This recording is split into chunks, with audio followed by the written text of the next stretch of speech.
How dare you? Aha! There we go. Oh, we did it? Going live. Yay! Okay. Okay. I figured it out. There was some. What happened?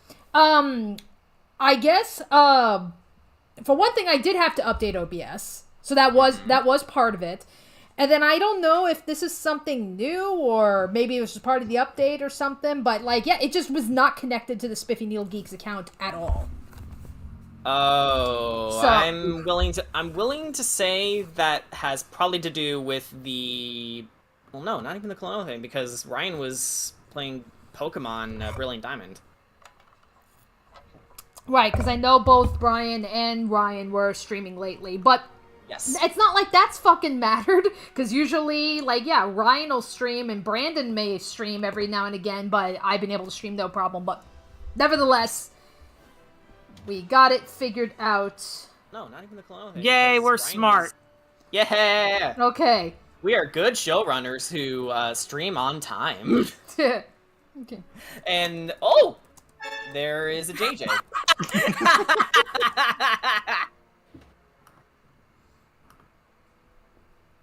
Alright. Hello to you too, JJ. And Ricket, if you're there. Hello. How's it going? Well, our washing machine died yesterday. Oh, no. So, I'm sorry. it's not at all.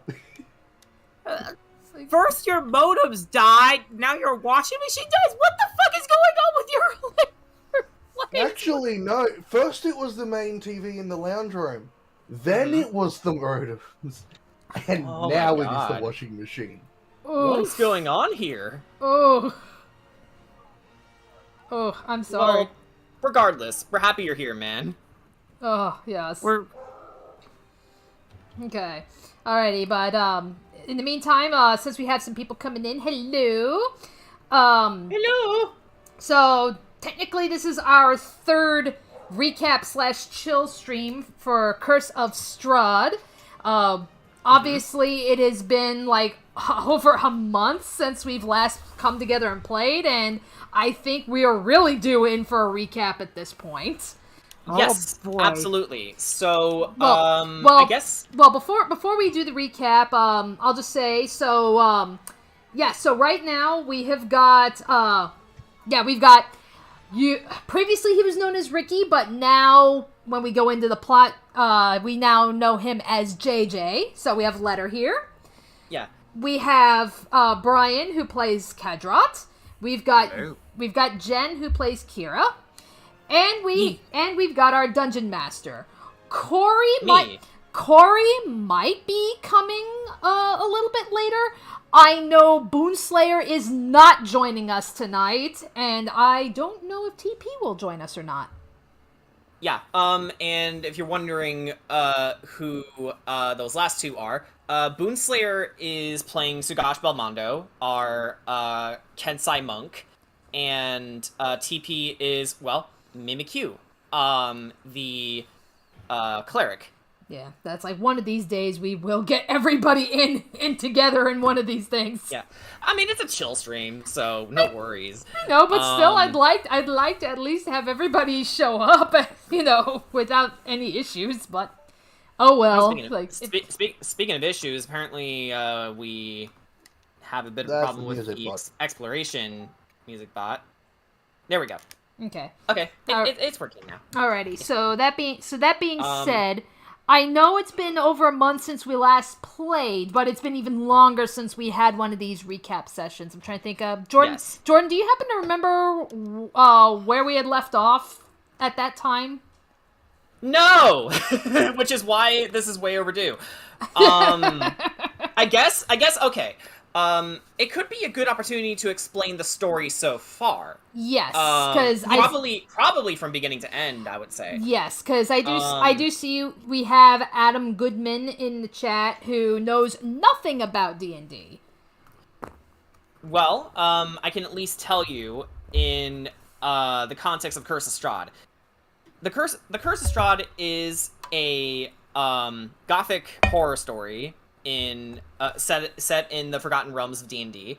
More specifically, it takes place in a demi-plane of dread, which our characters were sort of whisked into, and they're trapped. Their main goal is to try and escape, because the mists are blocking their way out.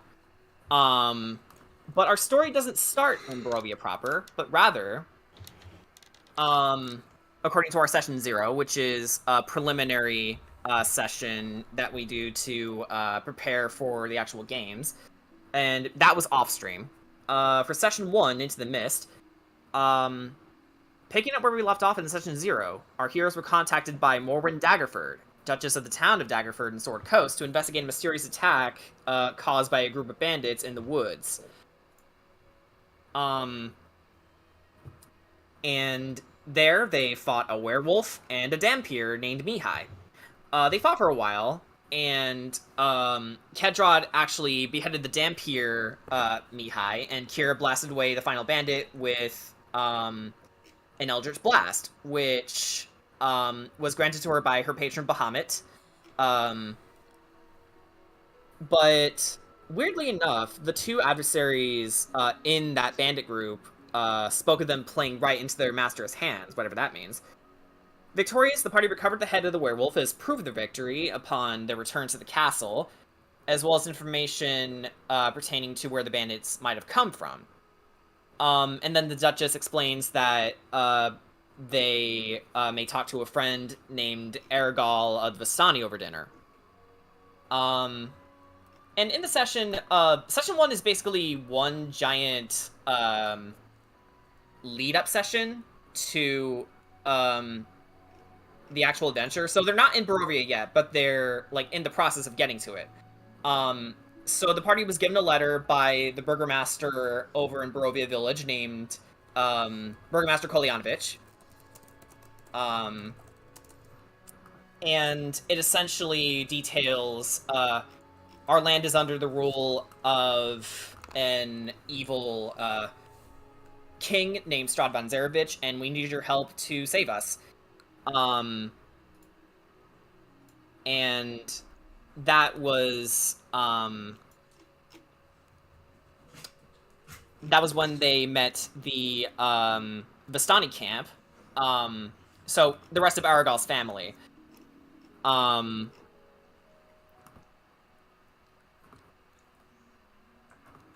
Which then leads into session 2, because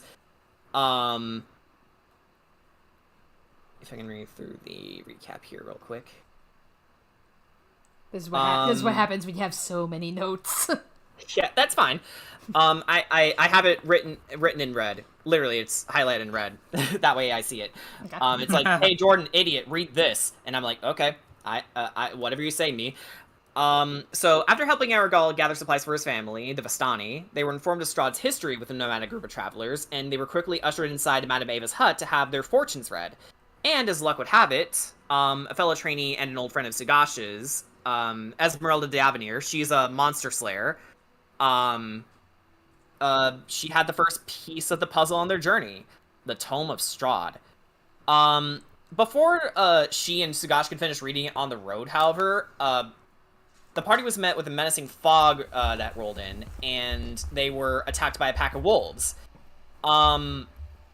Unfortunately, one of Kira's friends, she was actually traveling with a group of friends along with Corey, our kobold sorcerer, a human paladin named Taka, her fiance, a human cleric named Xavier, and a rogue named Orissa. Xavier was killed by the dire wolves, and Orissa just ran away, completely shocking Kira. Mm-hmm. The dire wolves were led by the wolves were led by a dire wolf, and in a moment that I know JJ here can attest to, it could cast spells. So when I said I cast Cone of Cold, and he was like, "I'm sorry, what?" Like, hold up, what? It can what? Yeah. Oh, Okay, yeah. yes. Brian had to leave. Um,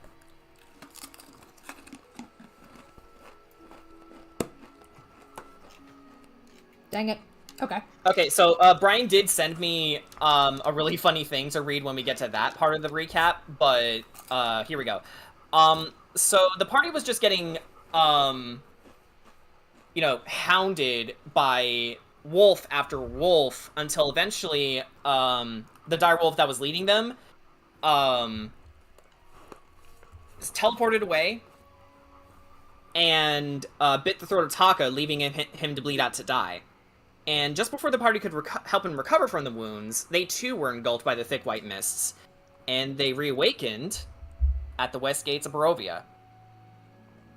And in this session, I think this is where the party essentially got to see very slowly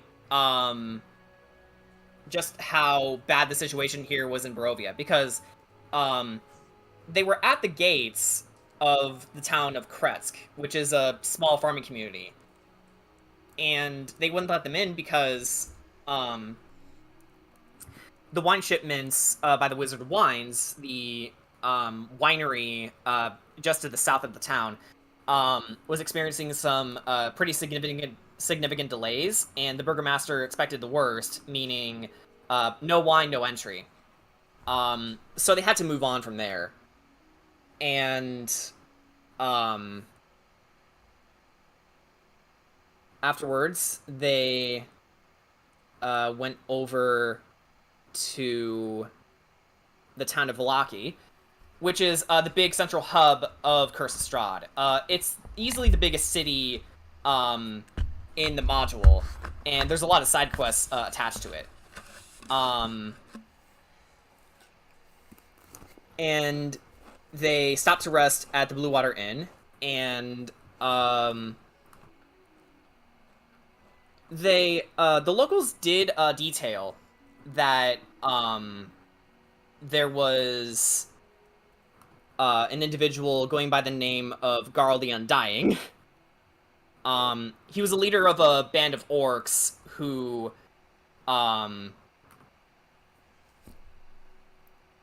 basically they just bad shit happens because of them. Let's put it that way. Though I actually did skip over a bit. Before they went to Vallaki, they actually found the Vistani over by the Serapul encampment, which was a small safe haven for the Vistani. And what the Vistani are basically they're traveling nomads, and they go around helping people. In fact, their modus operandi is, if you help someone, you help them help someone else. So they went back to the encampment to get further instructions, and they were basically told that not only was the Tome of Strahd misplaced, meaning they have to go find it again, they were then instructed to go to Vallaki.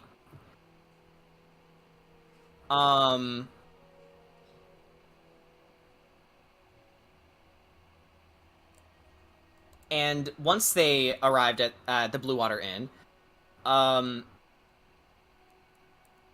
the people were told that not only is Garl the Undying out there, but Legzarovich hasn't been a really safe place to go fishing.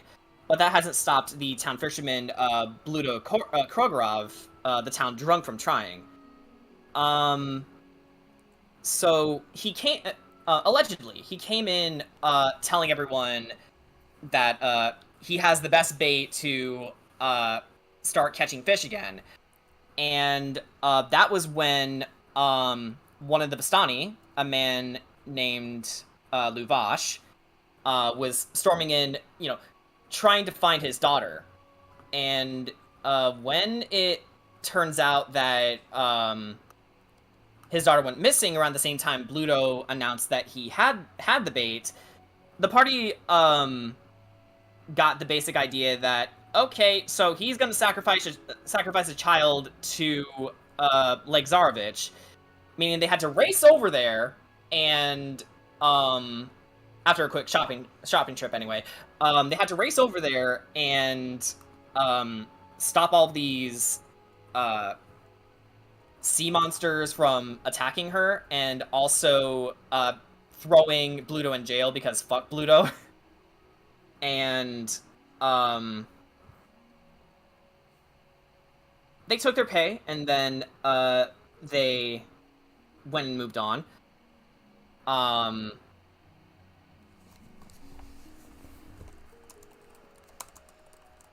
Actually, one of the other fortunes read to them by Madame Ava is that Card 1 has changed, and they told them to start heading to Van Richten's tower so that the journey may begin. And Van Richten is actually the mentor of Sugash Belmondo. He took him in as a godfather, basically. And he, too, is a famous monster slayer, and he was also the teacher of Esmeralda.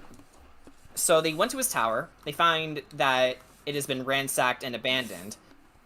And that was when they heard, "Still alive!" coming from the far side of where they started. Ugh. And that is when Garl the Undying came in. And, he was basically, acting like tough shit, going like, "Hey, I bet I can beat you 1-to-1, nerds!" And then Sugash is like, "Bet." And then they fought. Bet. Suffice it to say, they steamrolled the guy. Man, I'm not even gonna read the recap to Session 3 because I basically covered it just from off the top of my head. But a lot has happened in Session 2 leading up to Session 3. Which brings us to Session 4. After the party did battle with Garl, they dealt with them rather easily, and they sought to head back to the Serapul encampment to seek Madame Ava's guidance, only to receive a heartfelt gift from Luvash, which I believe is the Bag of Holding. Pretty sure. And then they,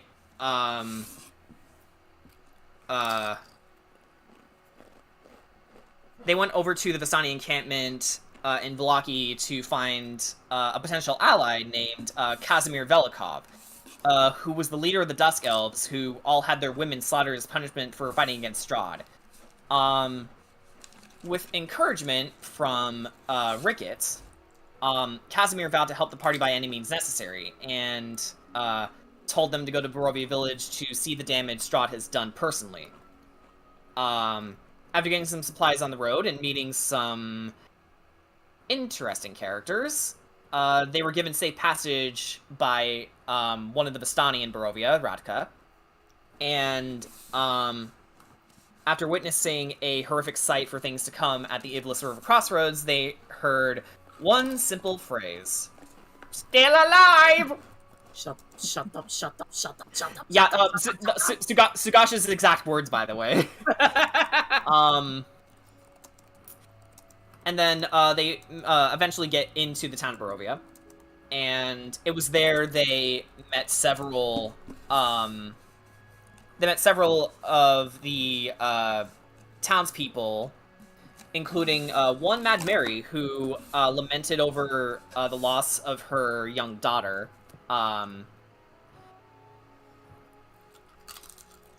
And then they went into a tavern named the Blood of the Vine. But before they actually went into the tavern, Mimi was being heckled by people who hated tieflings because she bumped into one of the locals and her hood fell down, revealing that she was a tiefling. And they started insulting her, but then Kedrot, being Team Dad, stepped in and basically shooed them away. And then when they went inside the tavern, they were met with an honestly pretty warm sight for such a dreary town. And that was when they met the Ogresh bard, Erig. And he was just singing a little bit of Galway Girl before they came in, and there wasn't a big audience in there, but for the patrons who were there, they enjoyed what he had. And after talking with, oh, hey, Corey. Hello. Yeah, I'm just in the middle of the recap. We have a Corey. We have a Corey, our sorcerer. So they have a talk with the tavern owners as well as Eric himself, and he basically gave them the lowdown of what's happening in Barovia proper, and he also explains that he was from the faraway land Etheris, which one thing I failed to mention. In Curse of Strahd, we are using parts of the homebrew 5e setting Grim Hollow, which is a dark fantasy setting that not only takes place in the dark fantasy world, but it also has like different features like transformations, different game mechanics such as we rolled it as if randomly if you get a critical hit, you'll start bleeding, meaning you can't heal, and you can only be stabilized. And things like that. So they talked with Eric, and then he talked about his story, and they stayed the night.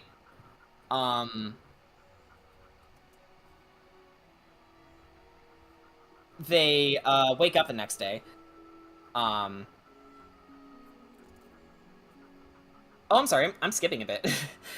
So as they were resting, Kadrat and Mimi had a cute little moment where Kadrat was raising Mimi up despite what happened. And in one of the most heartwarming moments in the campaign, he gave Mimi his cape and strapped it around her hood. And he says, hopefully this time it won't come off so easily. And their bond was pretty much like set there. So really good role playing by Kadrat's player Realm Wars and TP's character Mimi. It was also when Ark started hearing voices in his head. A spirit who called himself Kavan, and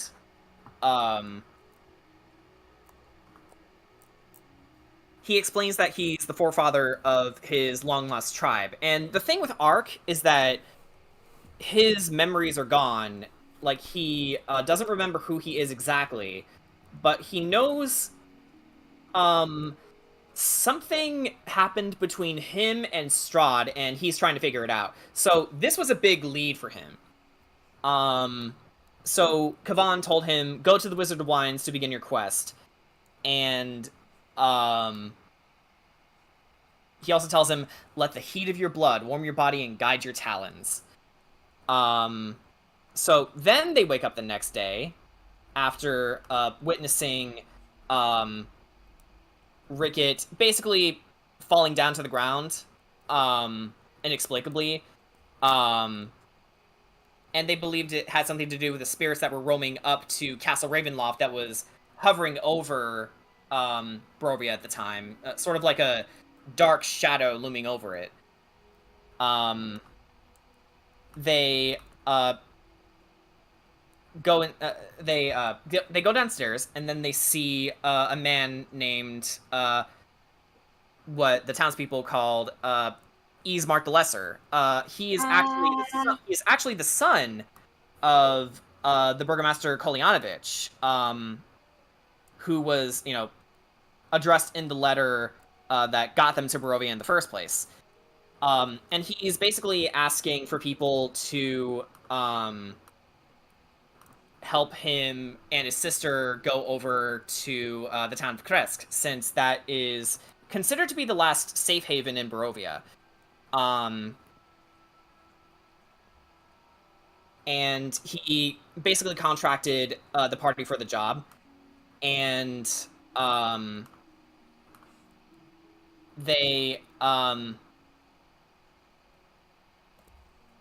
went over to their house because they still had their father's body and they were just about to bury him. So after they buried their dad, Irina went away and started, doing her own thing. It was also when they heard a young man just screaming at the top of his lungs, "Father, I'm starving." So they went to the Church of the Morning Lord, where they see this really, really tired old priest, and Sugash recognizes him as being someone from his past, because Sugash was actually from Barovia originally. It's been so many years since he's last been there, so obviously a lot of things have changed, and his memories are fuzzy. But he does remember Father Donovich. So he explains that his son was transformed into a vampire spawn, and they went down. The party agreed to go down to the cellar, and Ricket held out his hand for Doru, because he was the only one who was a puppet, basically. So he couldn't even drain his blood even if he tried. Which gave the party the opening to use remove curse on him. They found a scroll early on in the adventure. In the area they woke up in, the west gates of Barovia. They went into the battlements and then found a chest with a scroll of remove curse, which very important spell in this campaign. It allows people to, well, it says on the tin, remove the curse. So Doru was cursed. Was cursed with vampirism thanks to Strahd. He and a group of other people tried to go up to Castle Ravenloft to go and have a few choice words with the Dreadlord, only to get turned into a vampire spawn in a sick attempt to let the people know that the only rule in Barovia here is mine. But then the party cured Doru, and he and his father had a really touching reunion. And then they start to leave the town of Barovia, trying to find Ismark and Irina. And that was when Corey notices something over in the distance. And that is when we go to session 5, the belly of the beast. Ah! But it's okay, because I know why you're groaning. So in the original Curse of Strahd module, as written, there was a sort of quote-unquote tutorial dungeon named the Death House. I went ahead and used a revised version because that one was so much better. So specifically, the party was called over by 2 children who asked them for their help to, go into their house, which they quickly find is actually haunted. The Durst Manor is haunted, and the children that led them here were actually the spirits of Rose and Thorn Durst, who told them bits of their parents' sordid past. Specifically, which was, elaborated on after they helped exorcise the specter of the nursemaid. They learn that the family, the Dursts, were cannibals. So, their cannibalism was wrought upon the fact that, because the soil in Barovia was so unusable,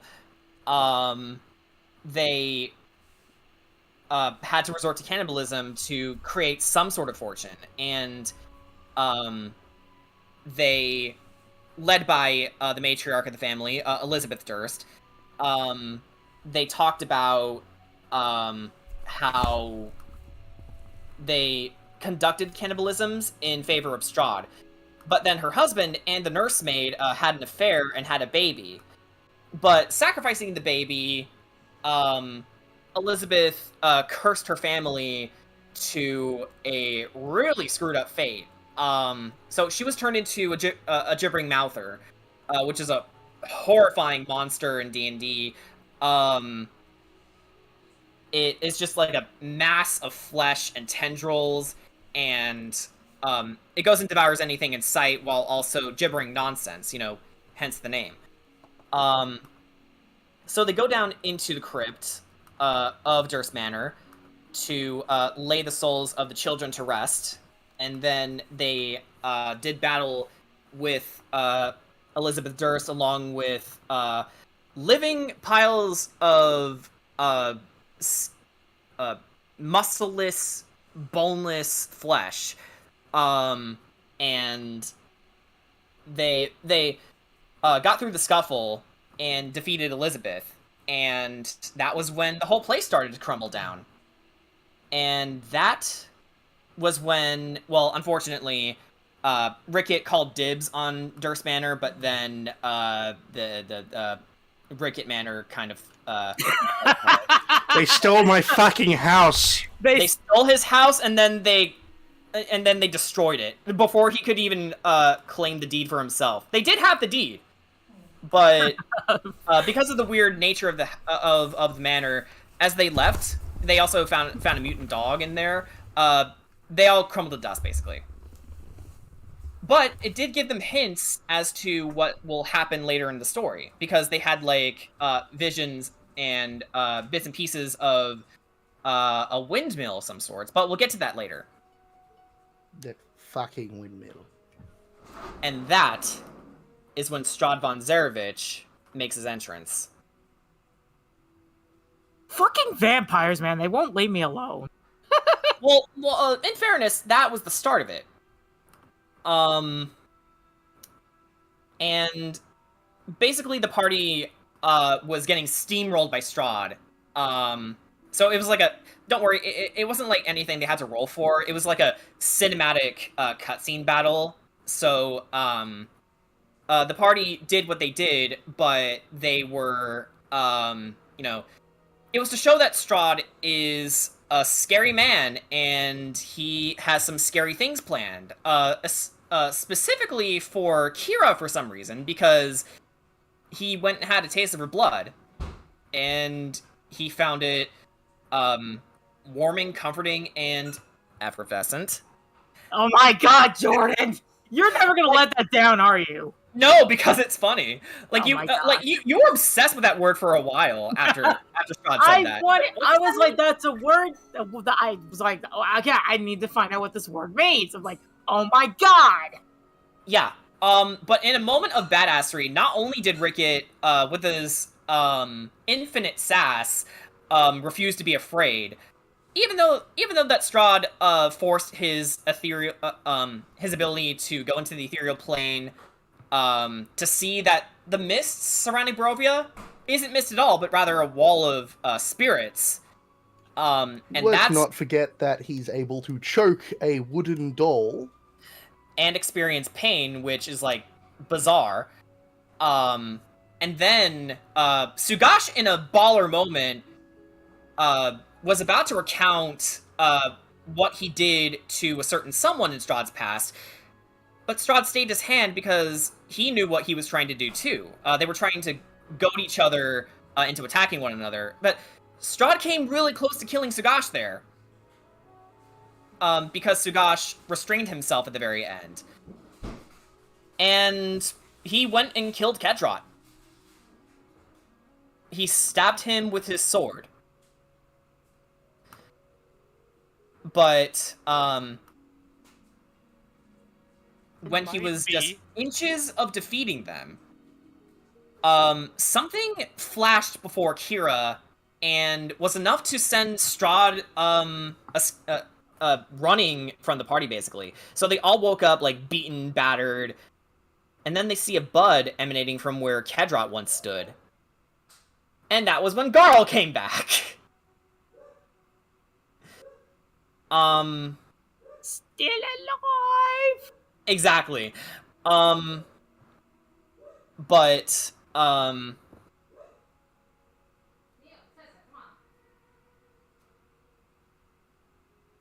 As they were about to lick their wounds, Garl came back, and then, he brought a bigger posse with them, so they were ready to wreck house with the party. But then Mimi stood up as Garl was monologuing and said, "Shut up!" And it actually got him to back off a little bit. And that was when the bud that was keeping Kedrot's body within it, it opened up and revealed Kedrot as our first transformation character. Which basically means that you can, after reaching a certain level milestone, you can actually choose to become either a vampire or an aberrant horror, or in Kedrot's case, a part fae, because since he's a paladin, his patron is actually his fairy queen, Illusen, the earth fairy, who is, like, deeply, deeply in love with Kedrot, and she essentially reached her power across the planes to bring him back from the dead and transform him into part fae. And that was when Corey stepped in to call the fight off for now because they're all weak, and Garl listened and scurried off with his posse. So they avoided a fight thanks to Corey.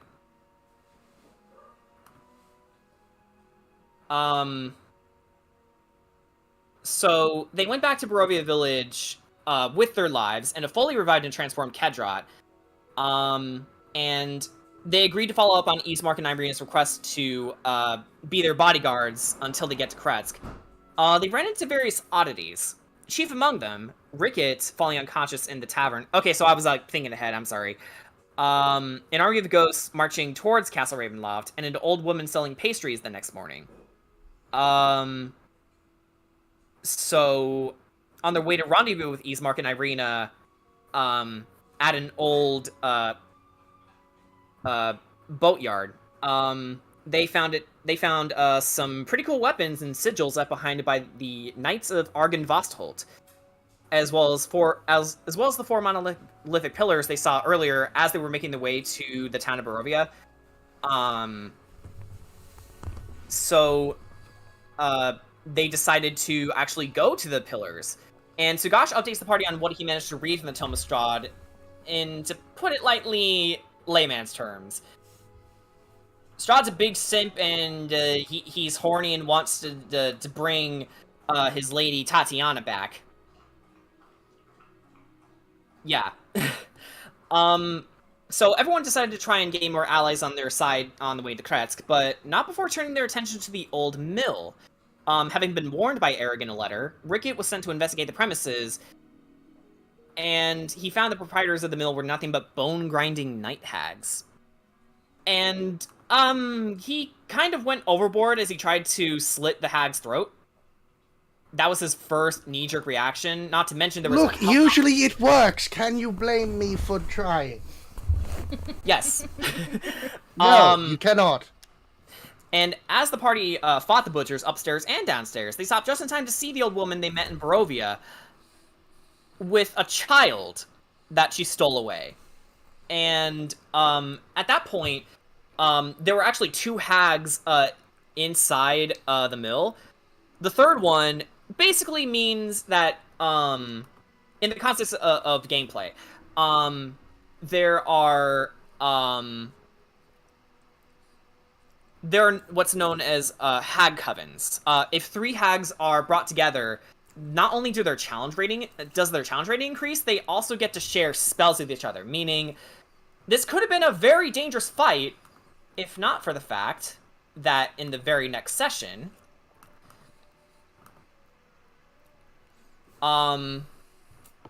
Kira cleverly disguised herself as Strahd to escape with the 2 hostages and everyone's lives.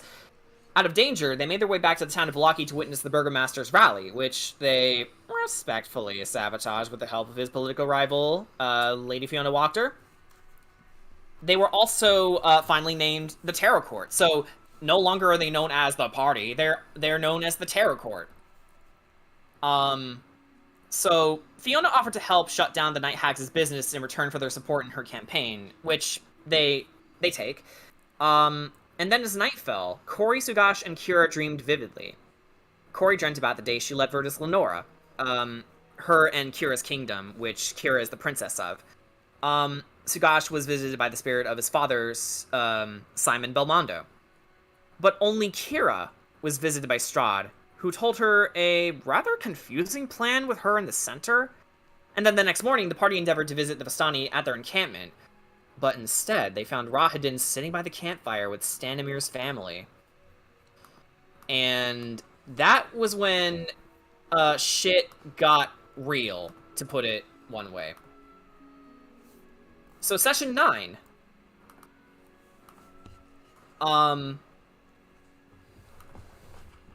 They met face-to-face with Strahd's highest-ranking individuals. His butler and right-hand man, Rahadin, who is a Dusk Elf, and Strahd's consorts. So 3 vampire ladies who are, like, at the top of the food chain, basically. Ludmilla is the official wizard. And then we have Anastasia, the general of Strahd's armies of monsters. And then we have Valenta, who is Strahd's best tracker and huntress. But Kedrot's nemesis, Durna the Cold-Hearted, was actually within their ranks too. And he was actually Elusen's adopted son before he got power hungry and turned on her. And then he was sent away, and eventually he found his way over to Barovia, where he after the vampire consorts turned all of the Vistani into vampire spawns. So all of their friends have been turned into vampire spawns, and not to mention, Madame Ava was killed by Rahadin. One thing I failed to mention that when they first met Strahd is that they had Madame Ava's head, and then Rahadin threw it towards them to show that they meant business. That only proceeded to make Kira angry, especially after Rahadin ordered his troops to cut off Cori's left arm, which he did. As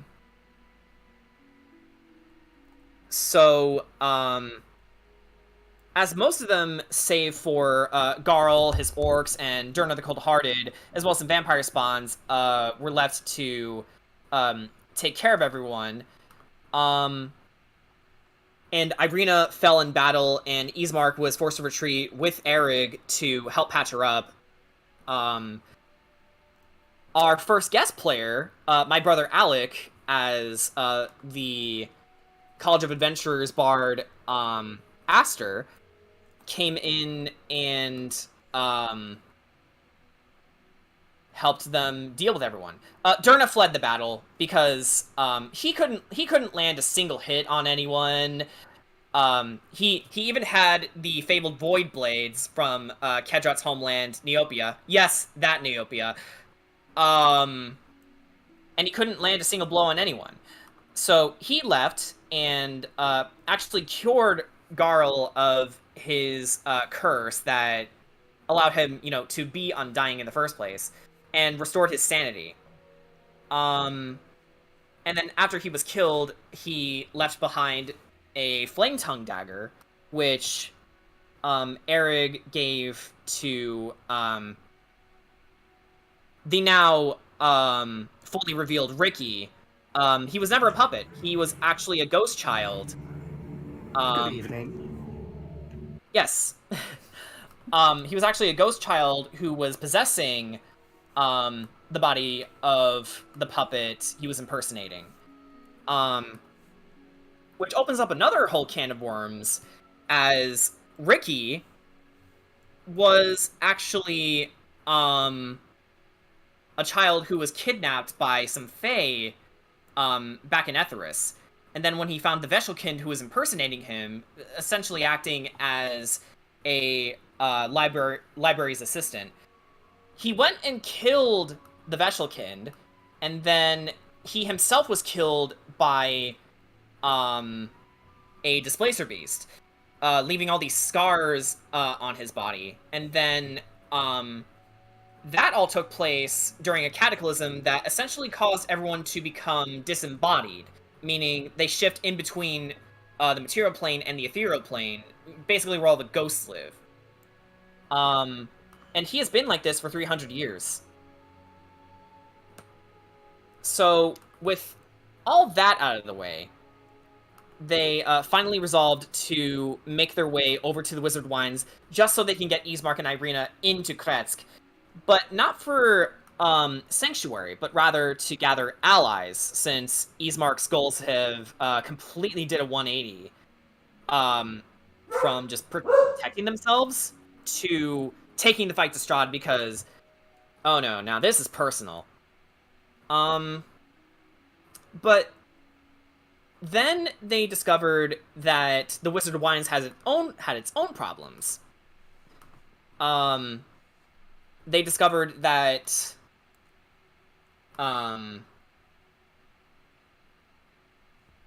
according to the patriarch in the family that manages the Wizard of Wines, his name was Davian. He tells them that all these little twig creatures called blights were ransacking the place, basically, along with some druids. And they have a sneaking suspicion why. He had a sneaking suspicion why, but didn't know exactly what it is. But he saw the party and said, "Can you take care of this?" And they did. So they arrived at the Wizard of Wines, and the Terror Court eventually made their way down to the wine cellar, where they discovered a shocking revelation. One of the ravens that was, peppering the place, not only did it dart its way downstairs before them, same raven was actually a were-raven boy named Claudiu. And he was trying to stop the druids from locating their Gulthias staff. So luckily the party managed to uncover it first, and they catch a couple more druids upstairs by surprise. So, they had a surprise round, meaning that, they very nearly cleaned house with these guys. They came up with a plan that was really cool. Ricky, disguised himself as a flaming spirit of death, and that allowed the party to catch the druids and berserkers unawares. Unfortunately, Ricky was very nearly cleaned thanks to this berserker who got lucky on him, but Mimi acted quickly and gave him a potion to regain his strength. And Ark and Kira destroyed the staff with fire, and Corey landed the final blow on the berserker that nearly did Ricky in, but the party was unable to capture the druid who fled. With the winery saved, the party stayed the night as they learned more about Lysaga and her history with Keepers of the Feather, a group of freedom fighters who can transform into ravens, and the same family that Davian and Claudiu belonged to. So, yeah, they were actually speaking with were-ravens the whole time. But Ark, curious of his ability to understand Druidic, discovers that he was actually a reborn, and he appeared to have been experimented on before his death. That was the memory that flashed into his mind. But before he could make sense of it, Aster woke everybody up to help search for the missing Kira, who's abducted by an unseen but very familiar individual. "Please, do what I say," she told her. But Kira knew in her heart who the voice belonged to. If you would like to say who that was. It was Orisa. As much as Kira wanted to deny it, she knew it was a... And the reason she wanted to deny it was because after she appeared and told her to stay quiet, Strahd appeared before her and told her that the party was chosen to be sacrifices for a ritual to help him break free from the kingdom of Barovia, and that she is the reincarnated form of Tatiana herself, the subject of his affections. Yeah! But it didn't matter if Kira lived or died, because his love had returned to him. But her mind was wiped clean of that important memory. Motherfucker, you had to bite me to erase my memory? Really? Yep. But, she comes, well, in a moment of badassery,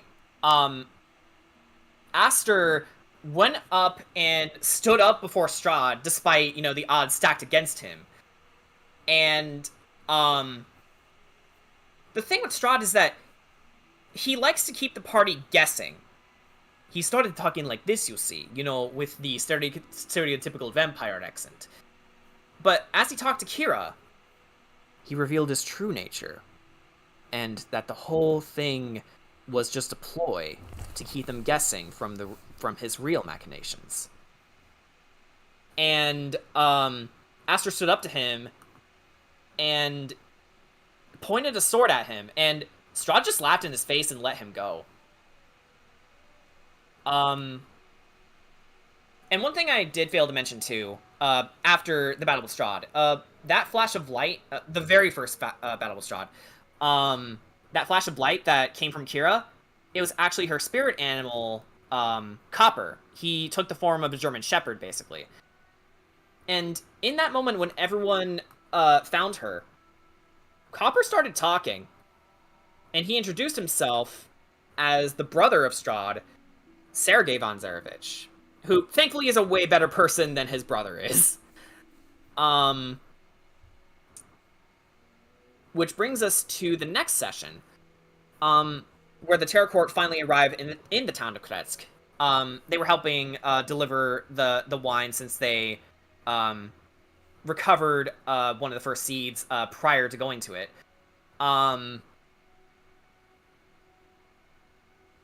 Kretsk is a welcoming farming community, as you know, completely outside of Strahd's control, also as you know. And once arriving at the Grey Gopher Inn, many emotions were laid bare and addressed. In order, Mimi sacrificed her personal beliefs in the usage of necromancy, allowing Sugash to begin putting the pieces of Strahd's puzzle together, and acknowledge his personal anxieties. He even talked to the spirit of Garl, who, even though he was his rival, Ricky got to him first. And he was able to get some closure, a sense of closure. Oh, wait, sorry. I'm skipping a bit again. Sugash was just dealing with his anxiety issues since, more and more people are coming to him saying, "Oh, you're part of the legendary monster slaying family. Only you can defeat Strahd." And he's like, I don't know about that. And they were beginning to see that, maybe there's more to the ritual. Maybe there's more to this than we know. There's a talk of a ritual, and their heads were all over the place. But then Kedrot offered to help refine Ark's British fighting style with great results. And Corey was called away to actually help save the life of a dying newborn baby, leaving the other 6 members of the Terror Court to safely discuss the next phase of Kedrot's plan to dismantle Strahd's influence. Do nothing. The plan was to do nothing at all, to sow seeds of doubt within the Dreadlord's court. And after Sergei enlightened the crew of his brother's past and helped mark their map of all the places where they need to go to get all the things that Matabaneba instructed them to get, they've been taken to see the sights that Kretsk has to offer, including a horse race. Which Kira and Sugash happily decided to partake in. So after they participated in the horse races, Their opponent, the great and spectacular Ringo, was utterly crushed and defeated for cheating in the race, with the combined efforts of Ricky and Mimi. Yeah, Mimi went ahead and decided to be a little shit. And she's normally a very, soft-spoken and, passive person. But when this happened, it was like, oh no, I can't let this slip by. And with their sightseeing concluded, and the race won, they head over to the Burgomaster's house and discover his teenage son Ilya was deathly ill from St. Anthony's fire, which is a real illness. With Ricky and Mimi's help, they cured the brave boy of his illness. And, they actually met some familiar faces, as they were, in Kretsk, because over in Barovia Village, as this was all going on, Barovia Village was being quarantined. Which everyone knows is bullshit. So, the village of Kretsk actually has some survivors from Barovia Village, including, the bar owners of, the Blood of the Divine. And the Vistani sisters are my favorite characters. Yeah. Especially towards Ark. yeah. They tried to flirt with Ark, even though Ark, being an ace boy, doesn't reciprocate. He's just like, cool. Doru and actually Father Donovich are among the survivors, who went to Kretsk, and they're like rebuilding the church that's in Kretsk.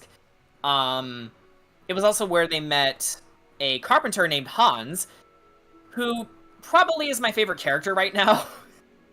Because, he's a bit of a scatterbrained carpenter who likes to, keep everything snippy snap, and he's very he's very quick to point fingers at his coworkers if they do even the slightest thing that pisses him off. Like, Johnny, I know what you did. Yeah, you heard me. I know what you did. You think I didn't see you? No, I felt that hammer hit the back of my head.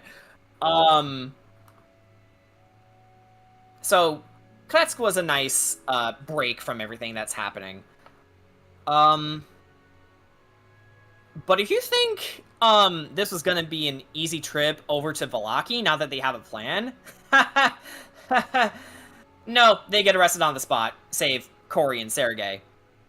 So, for the whole session, Corey was the MVP. She was, gathering intelligence on what's going on in Vallaki, since they ruined the Burgomaster's rally the last time they were there. She got some help even from the Burgomaster's wife, and Fiona, who suggested that, hey, maybe if you go to the Silver Mines, the Burgomaster will lighten up and personally apologize for what he did to you guys. Because the party, all they did was ask a few questions during the rally, and the Burgomaster got really huffy about it. So to send them to prison is like, huh?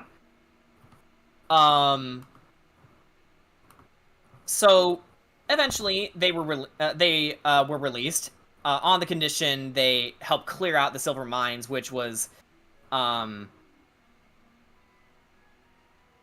important to Lady Fiona Walker's family. It was actually her family business.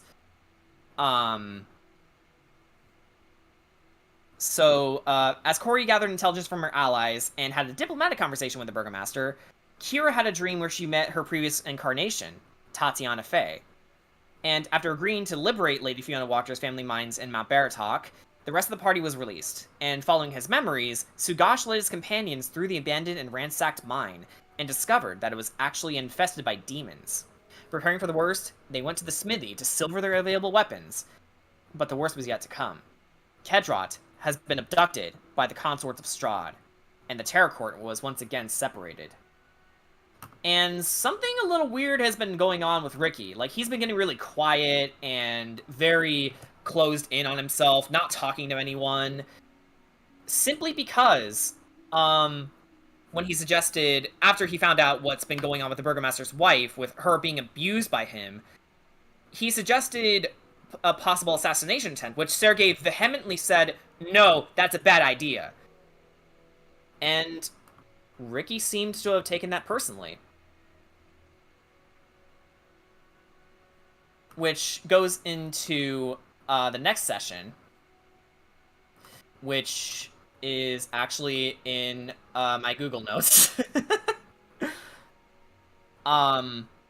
Yes, this is a very well told recap. I'm glad you guys can follow along with my stutters.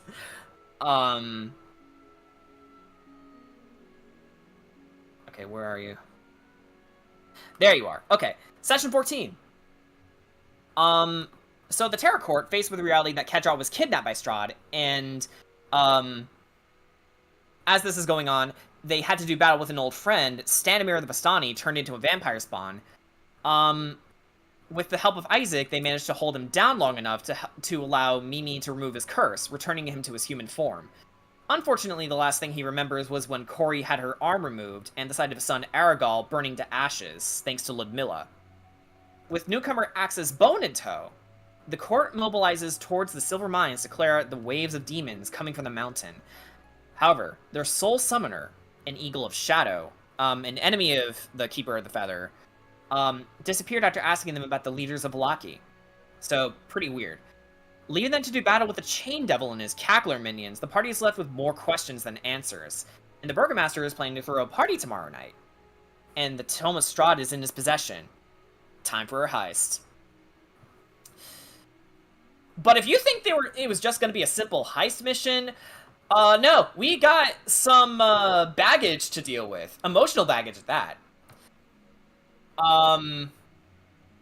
So the party went over to the Church of St. Andrel to go over the plan, and they noticed that Ricky was missing.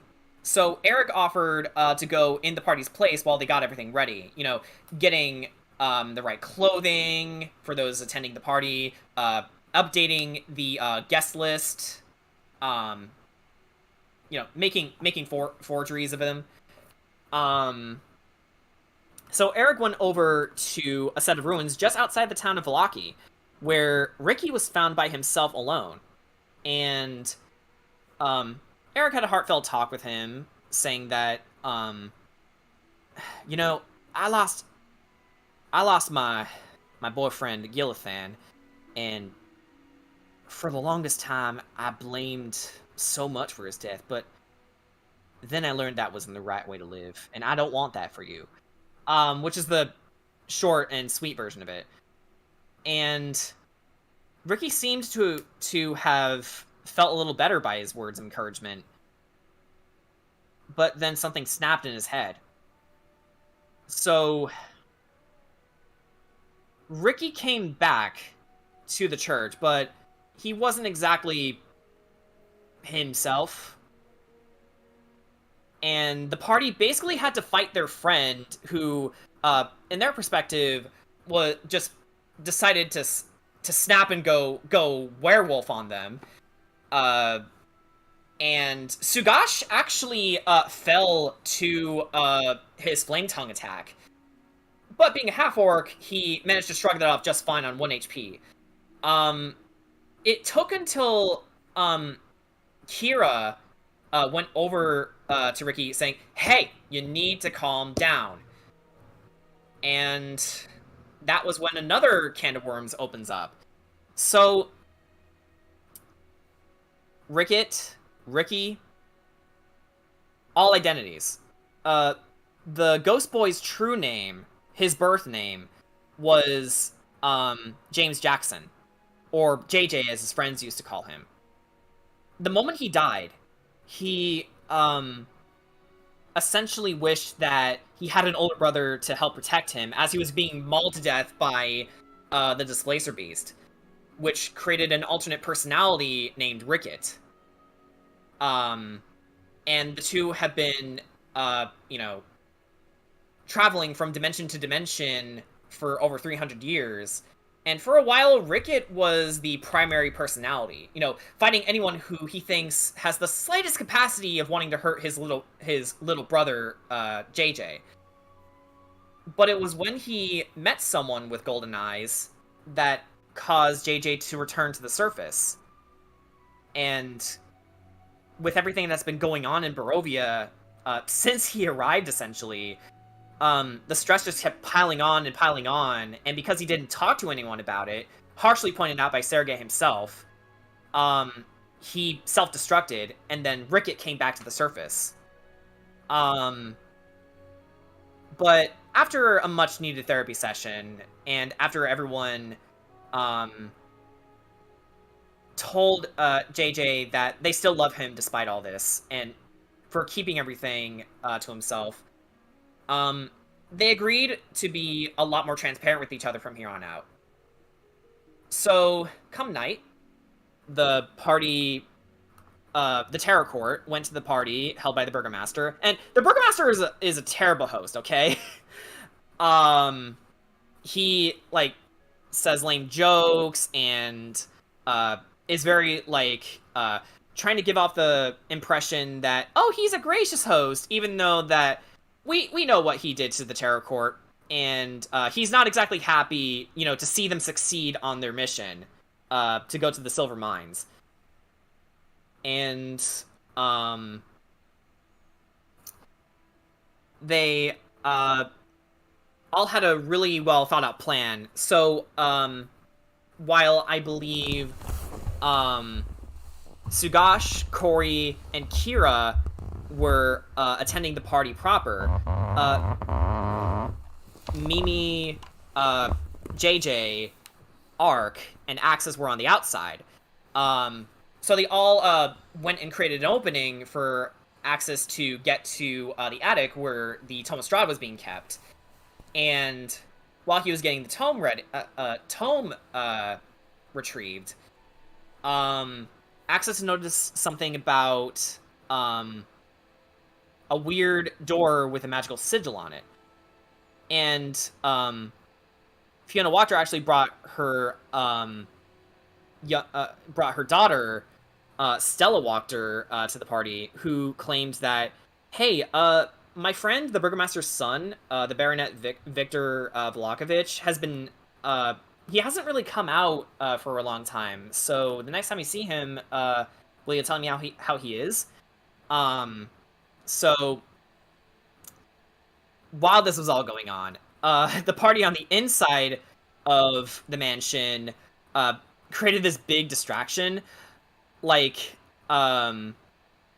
they had, the two Wachter sons, duel each other with swords, and it got all the guards away from the mansion. And then, somewhere along the line, they, Kira actually contacted, some rats to, you know, swarm the place and scare the Burgomaster out of his own house. And then, they basically had free reign of the place, and the party was a lot lighter, because of it. Oh, they also met, the chef, Jordan Kingsley, who has true sight, and could see JJ coming through the walls, and he had him cook for him. That was the best part of that whole thing, too. Jordan Kingsley is a great character, because he's basically Gordon Ramsay. But just like, of course, he would have true sight. Naturally. Because why wouldn't he? Because, Gordon Ramsay has, like, the eyes of a hawk. So he, you know what? I would imagine that he would know where ghosts are if they were in his restaurant, which Jordan Kingsley does thusly. Oh yeah, Bane was there. Bane was in the party. And, not Jack Sparrow. So, the party guests were great. So, after essentially running, from the guards, because, the Burgomaster came back with a vengeance, he, he found out, rather, that the guards over in the prison where he kept the party initially were partying hard and got drunk, so they couldn't really make their rounds. So he angrily marched them over to the place, only for the place to get ransacked by bandits. And they had a big chase away from the manor. But then Isaac, who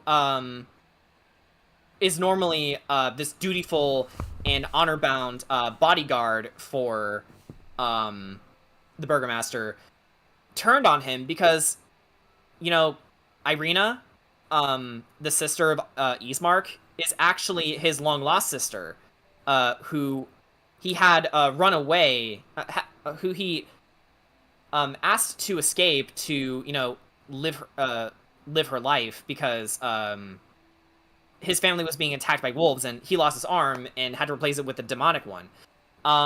Since his family was back, he had no more ties to the burgomaster. So, as of yet, the party doesn't really know what Ismark did to the burgomaster, but it's not pretty. I'll tell you guys right now. So, slight spoiler, it's not pretty what he does to the burgomaster. Ismark, don't you mean Isaac? Yeah, poke, poke, poke, poke, poke. Please stop! I beg of you! So the party escape back to the church. Their base of operations for now in the town of Lucky, and read through the Tome of Strahd. And the situation was worse than they thought. So they learned that Tatiana was actually betrothed to Strahd before he turned into the horrible man we know him today. Strahd was actually a good man at one point. He was a general for his royal army, and he was a just and powerful warlord. And he met with Ark's old tribe, the Kavani tribe, and did battle with them on the instruction of a certain white-haired witch who told him that they were an evil sort. And he nearly fell in... he was about to strike the final blow on their leader, and then he and his men were, like, thrust into a portal into the Shadowfell. And it was there he despaired and lamented that, I wish I could have been a better ruler for all of you. I'm sorry. And that was when a dark spirit named Vampire came to him and offered him power. And his once kind and honest personality shifted quickly as his men who were loyal to him through thick and thin sacrificed themselves to him so he can have enough power to open a portal back to the material plane, which he did come back to, but, well, as you know, he's not himself anymore. So he ruled Barovia for a couple years. He and his brother, you know, thinking that he was dead, were actually getting engaged. Their marriage was up on the horizon. And Strahd was just getting into more darker and darker things behind the scenes. And it eventually came to a moment where he massacred his own family. His father, his mother, his brother, Sergei, and Tatiana. Tatiana ran away from him, and he wanted to know why, but Tatiana wouldn't answer him and cast herself off the castle balcony into the rocks below. Her body was never found, and it basically became an obsession for Strahd to get Tatiana back in some way, because she and Sergei actually conducted a ritual that would allow their souls to move on even after their deaths. And that was when Strahd died by the hands of the Belmondo clan as well as his own men. But he was then resurrected into the vampire lord you know today. And at the end of the recounting, in the Tome of Strahd, you just see "Kill me, save me" like written all over the place, along with "I am ancient, I am the land, I am ancient, I am the land," which indicates that there is a strong conflict within his mind, as if something else is fighting to get out of Strahd, and Strahd himself is in some way trying to fight that, but he's losing, clearly. Which brings me to something that, that all of us in this group came to realize. Strahd is a direct parallel to every single party member. He has Kedrat's intelligence and experience, but, you know, none of the compassion that makes Kedrat who he is. He's a monster like Ark, but he is even more so because if the boot fits, Ark is willing to do good, and he's accepted that he's a monster. But for Strahd, he's brutal and cruel no matter what the situation. He's also a tormented soul like JJ and Ricket are. And he's essentially what would happen if he was allowed to keep doing what he's doing. And he also doesn't have a support group like JJ or now Ricket do. And he's of noble blood like Sugash, Belmondo, and Kira are.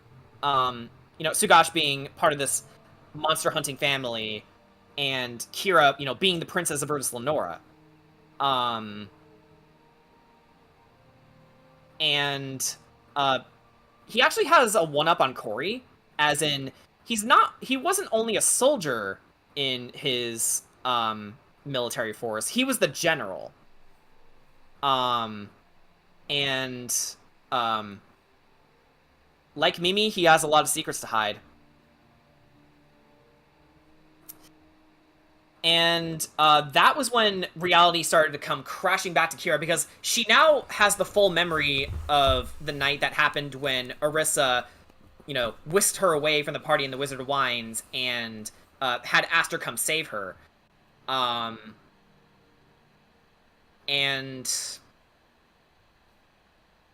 the next morning, after Axis, you know, bid farewell to the party, while also giving the people their much-needed tax returns, things were looking a little brighter. Until Kedrat screamed, "Watch out!"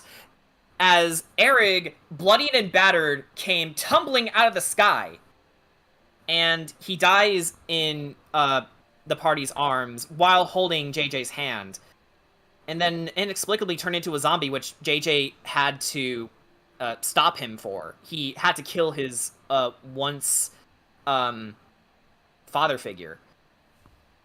So the big friendly Ogresh, who was singing all these Irish songs for his companions, a keeper of the feather no less, he was actually a were-raven who lost so much and yet gave way more, is dead.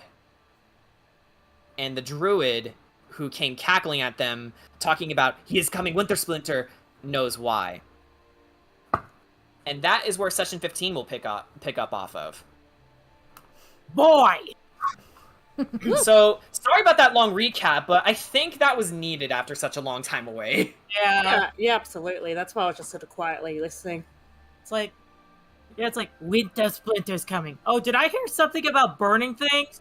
No, I said fire. Got it. Yeah. I cast Chromatic Orb. Haha, Chromatic Orb, go burr. Yeah. So, yeah. While that was a little sloppy, that's what the original VODs are for. I hope this has caught everyone up with the story so far. Mm-hmm. TLDR, our Curse of Strahd campaign is a horror-themed campaign, but there's a lot of humor and heartwarming character moments to keep everything light. And we have a... I completely forgot. Strudel von Sour Patch is their safe name for Strahd. Ark was actually the one who came up with it first. Strudel. Yeah, the Ark just keeps calling him Strudel just out of spite. Like, it doesn't, Yeah. it doesn't matter, like, at this point, like, in the story, because before there was the whole thing about, don't even utter his name, like, they're, treating him like Voldemort, he who shall not be named, so that's where we started calling him... It's also because, lore-wise, if you say a vampire's name, it's a direct invitation to let them into your house. Ah, okay. So, yeah, so that's where Ark's like, well... Okay, how about we give him a nickname then? That bypasses that entire rule. And the name he came up with was Strudel. And it's like, and it worked, but it's like now there's like, considering everything that's happened, there's no point to keep calling him Strudel. But Ark does it anyway, just to spite his ass. Exactly. Nice. Kira just calls him the Dreadlord because, like, it's technically... don't want to invite him in, but it's also like just casually making sure that I understand where you're coming from. I'm just gonna call you the Dreadlord because that's a Yeah, despite her reservations around Strahd, Kira every time they have met so far has been very courteous with him because she was a noble. She is a noble rather, so they have some etiquette for that kind of stuff. Right. Not to mention Kira, she's being, courteous. Not only that, because, like, she wants to hear him talk, because then she could put pieces together. Yeah. Yeah, and, I can't wait for this next session, because, I don't know about you guys, but this has been my favorite campaign to run so far. Heck yeah. Oh, that's good. Yeah, I'm having a blast. I'm loving this. I'm especially curious to see how our next guest player is gonna perform in this next session. We hope that she can. We hope that they can make it. We hope that she can make it. I'm not going to say who her character is, but I can definitely tell you that we're considering Heaton Novaroni as our next guest player. I can't wait because maybe now these vampire counters here in real life will finally slow down a little bit. You wish. Ever since we've taken these hiatuses, the vampire encounters have been increasing. Oh yeah, she's not talking about in the game itself. She's talking about in her real life. Yes. If you want to describe it a little bit. Yeah. Okay. To summarize, this is going to sound really crazy, but I know the psychic. I believe she's the real deal. She doesn't charge a lot of money. She just told me straight up, like, you're the reincarnation of Vlad's wife, and you'll know, and it'll make your presence known. And it's like, okay. That's when I started noticing that vampires have been coming to me. Like, I would just be minding my own business. Like, I would say, oh, vampire poster. Okay. Or recently, as an example, I was in Walmart. Yeah, I know, Walmart, whatever, right? And I see this group of goth people just, chilling out. And I'm like, okay, whatever. One of them says, like, hey, are you guys going to the vampire club? And I'm like, God damn it!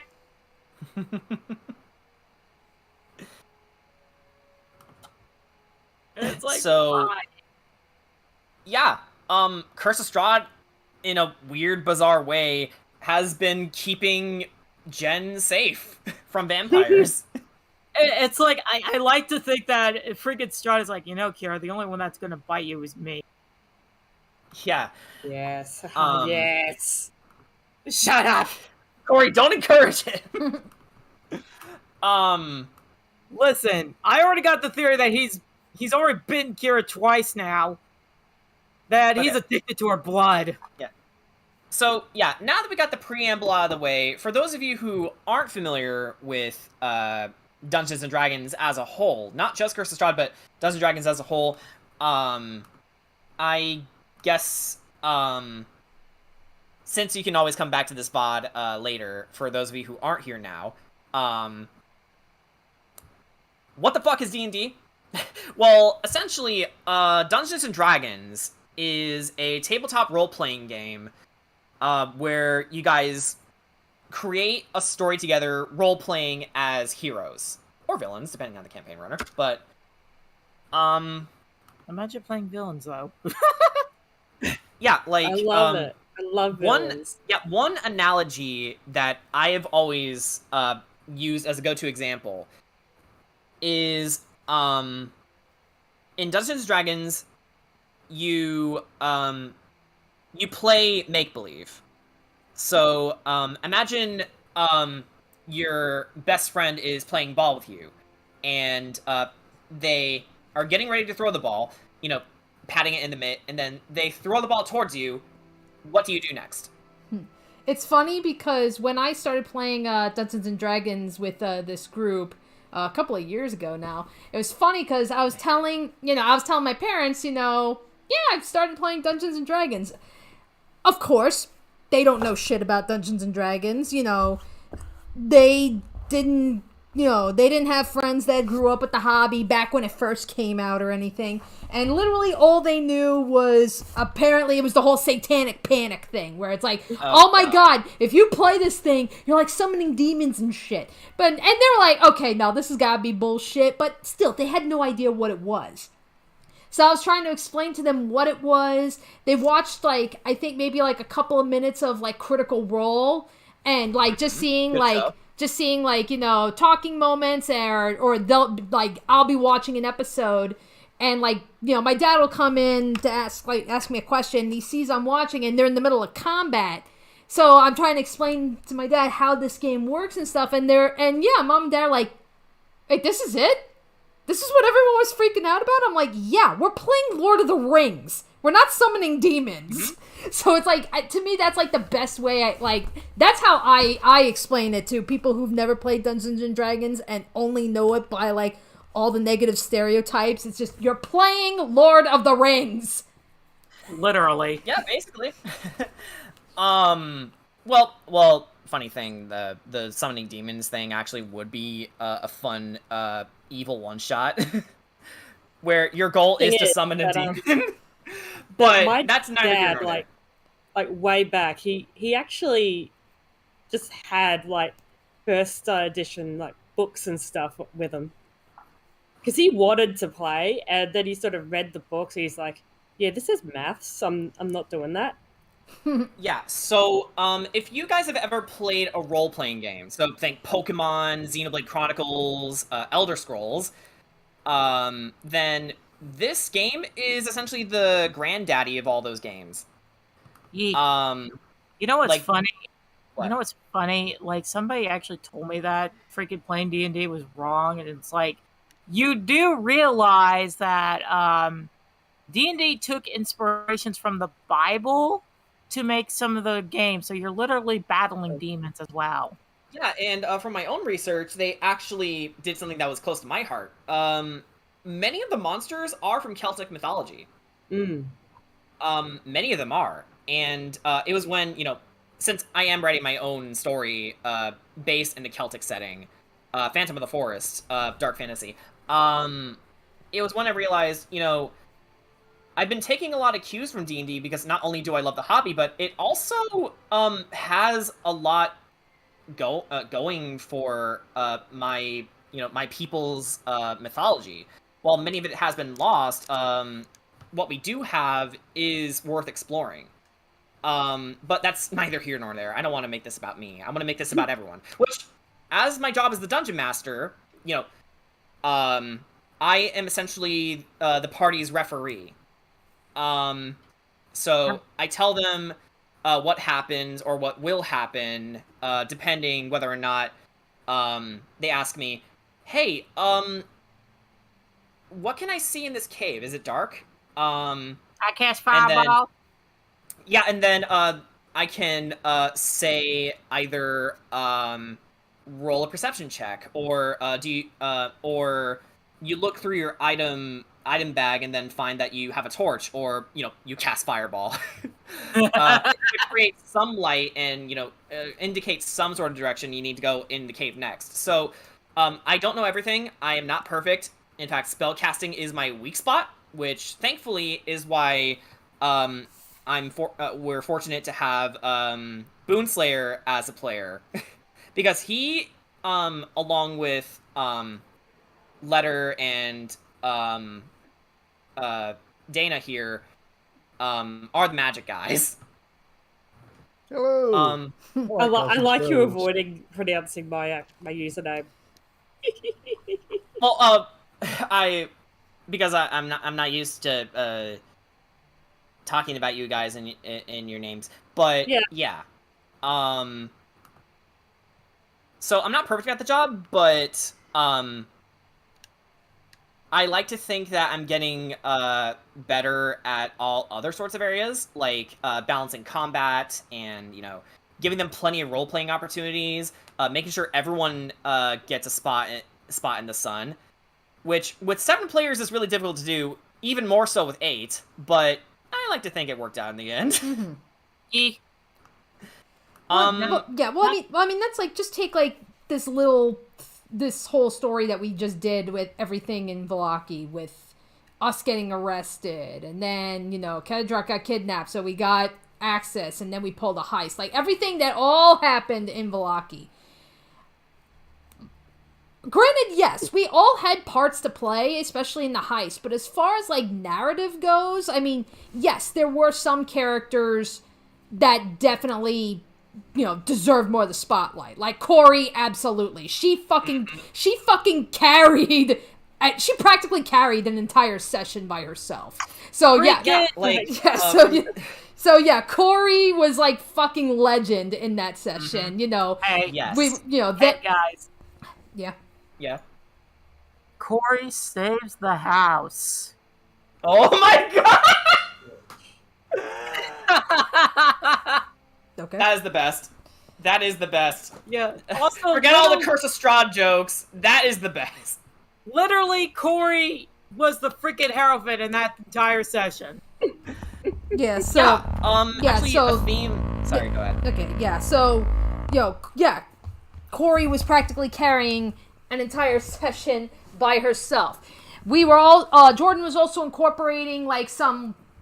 Not necessarily flashbacks, but scene changes. So, we got a chance to see, okay, what exactly was Kedrak doing with Strahd. So, he got a little bit of... he sent me something to read. So, talk about... Yeah, so, like, he got that brief amount of it. So, he was actually escorted by Strahd's consorts to meet with Strahd himself in Castle Ravenloft. The end goal castle that Strahd himself is residing in, and where he's, conducting all of his plans and whatnot. So, Strahd... Oh, yeah, it's the police. Run! The jig is up. They're after me. Oh, no, it's the Gastrodon police. It's the Gastrodon police, you're right. Yeah. I can't go back to jail. I'm not going back to jail! But, The yeah. police.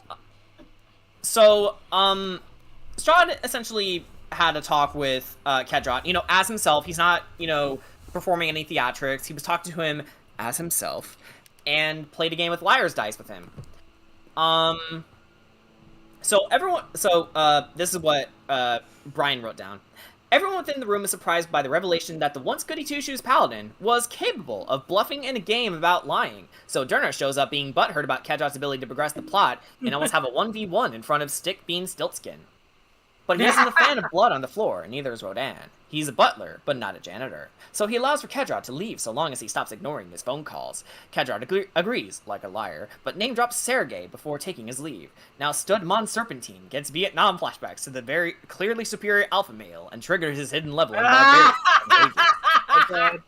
On a serious note, while Kedrak telling Strahd that Sergei is around was a risky move, he was smart about giving him that info. He mentioned a name, but not of his appearance, nor did he tell him he's affiliated with the party. Not to mention the game of Liar's Dice showcased Kedrak is capable of bluffing, which would make Strahd double take if what Kedrak is saying is true.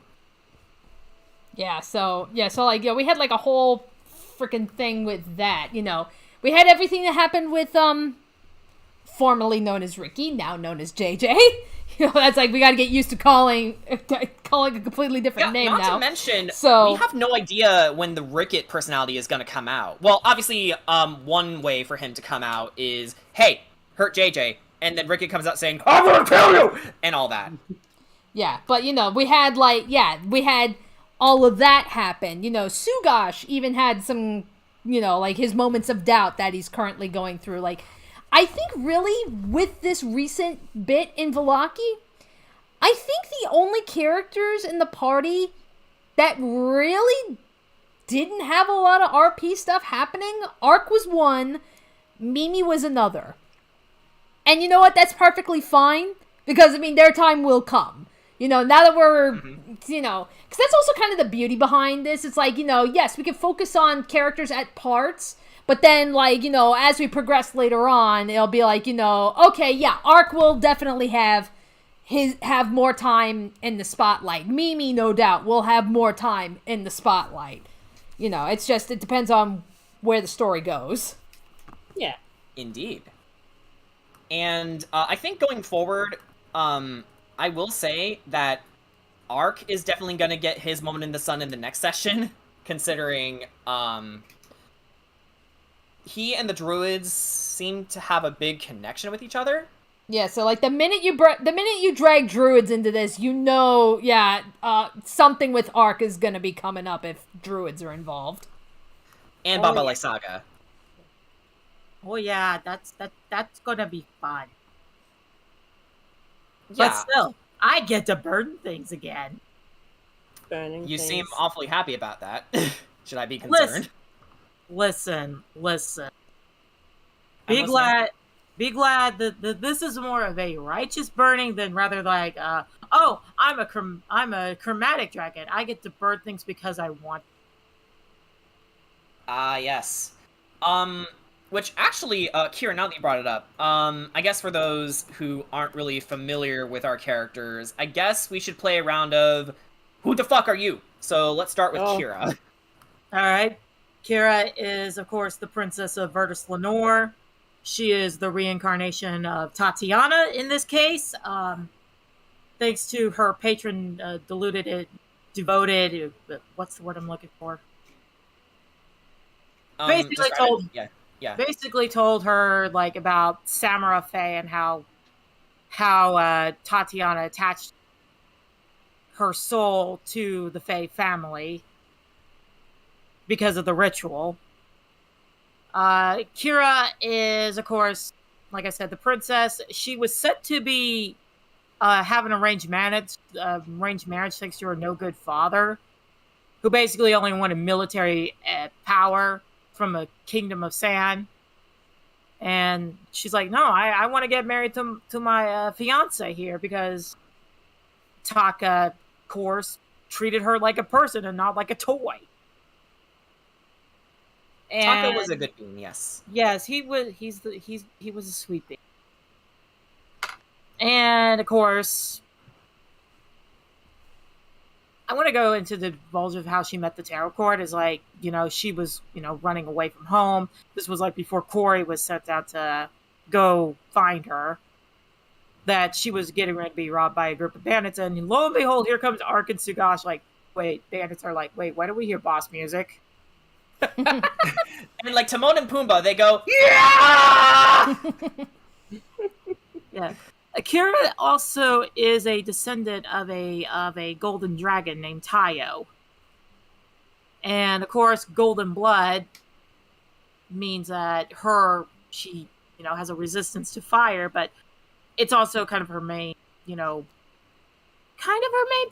Because like when she uses chromatic orb, she usually uses fire. So there's that. And of course, also having a dragon, she does have some dragon tendencies. Like she hoards, which is funny enough, she hoards pillows. And she also considers her friends a part of her quote unquote hoard. But that's more of a friendly kind of way. It's like when a cat headbutts you. Yeah. Oh, yeah. So to go back to the house Hans is making for them in Kretsk, I definitely took the pillow thing into account when designing your room, Kira. So Are you telling me her room is just a giant pillow fort? You'll see. You know, I can see it. Yeah, it's gonna be a big combat session, but I am determined to end the session with you guys looking at your new house. Okay. The second thing is that she's attracted to shiny things, which is, you know, also part of the dragon blood. Like, if you just hold up some keys, she would actually just kind of watch and look. Yeah, and then maybe her pupils dilate like a cat. I could see it. And the thing that I also incorporated with Kira is that, this is why I believe that probably at one point in one of her past life that she was a sibling to Sagash, is that she loves food. Mm-hmm. Food. Yeah, so, if you want, Kira to be your friend, give her food. Give her food And, or give her some maybe, time. maybe don't bite her. Yeah, Strahd, quit biting my freaking neck. I get it. I taste delicious, but still, it Unless hurts. it's sensual Of course you do. biting. Of course you do, but you still need to pay your rent. Now give me that neck. God damn it! Give At me that neck. one point, Strahd is going to say that. He's like, I don't care. I want your neck. I don't Right. care, I want you to... whether in a funny or serious capacity, we'll see. Like, I don't care. Give me that neck. Yeah, okay, so, I guess... Thank you. For? I think that's for Strahd. Yeah, I think that bonk was meant for Strahd, right? Yeah. Okay, Yeah. good. I thought so. Okay, so let's go from yeah. the top row and then to the bottom row. So, and for the characters who aren't here, you know, Sugash and Kedrot, I will fill them in as best I can. But Also, I do want to go over the tarot card list because I did mention that. Corey yes, I was okay. about to bring that up if you weren't. So if you want to give that preamble real quick. All right.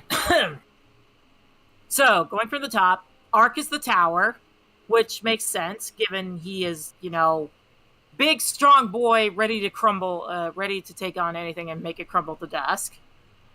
Bird up. Bird up. Yep. Kira is the lovers. Makes sense because not only does it mean love, which is tied with her love to Taka, and I guess to an extent to Sergei, but it also means new bond, which is how, you know, Terracore forms through the bond. Kedrot is death, which means transformation. Mimi is the high priestess, which is a that would have meant. High priestess. Here's my head. I know it's a low card. I know it's a minor card. The lover strike. Okay, here it is. Guided by your own intuition, which makes sense because she's like following her own path. Mm-hmm. Corey is the Hierophant, which means powers behind the scenes, which is what that whole session was all about. Yeah. And as a quick side note, compare you know, Dana from when she started role playing with us to now. I've been really proud of her growth. Getting Like huge. that session was just an icing on the cake. Huge. That's why she's my gas. She's my gas. It's an Just- acronym, just by the never way. She's not explain calling her that fart. acronym. Yeah, it literally stands for my gay Australians. But yeah, moving on. Sugash is the chariot, which is literally that he is the one pulling the Terracore forward towards their goal. Mm-hmm. And we got some new cards, by the way. JG has now got an upgrade card. He is the Hermit, which is basically social withdrawal and, you know, inner thoughts. Isolation. Yeah. Ricket is the Emperor, which is the male equivalent to the. Is that use my? We get it, Bumblebee. You want to be included. Okay. That came from my side, didn't it?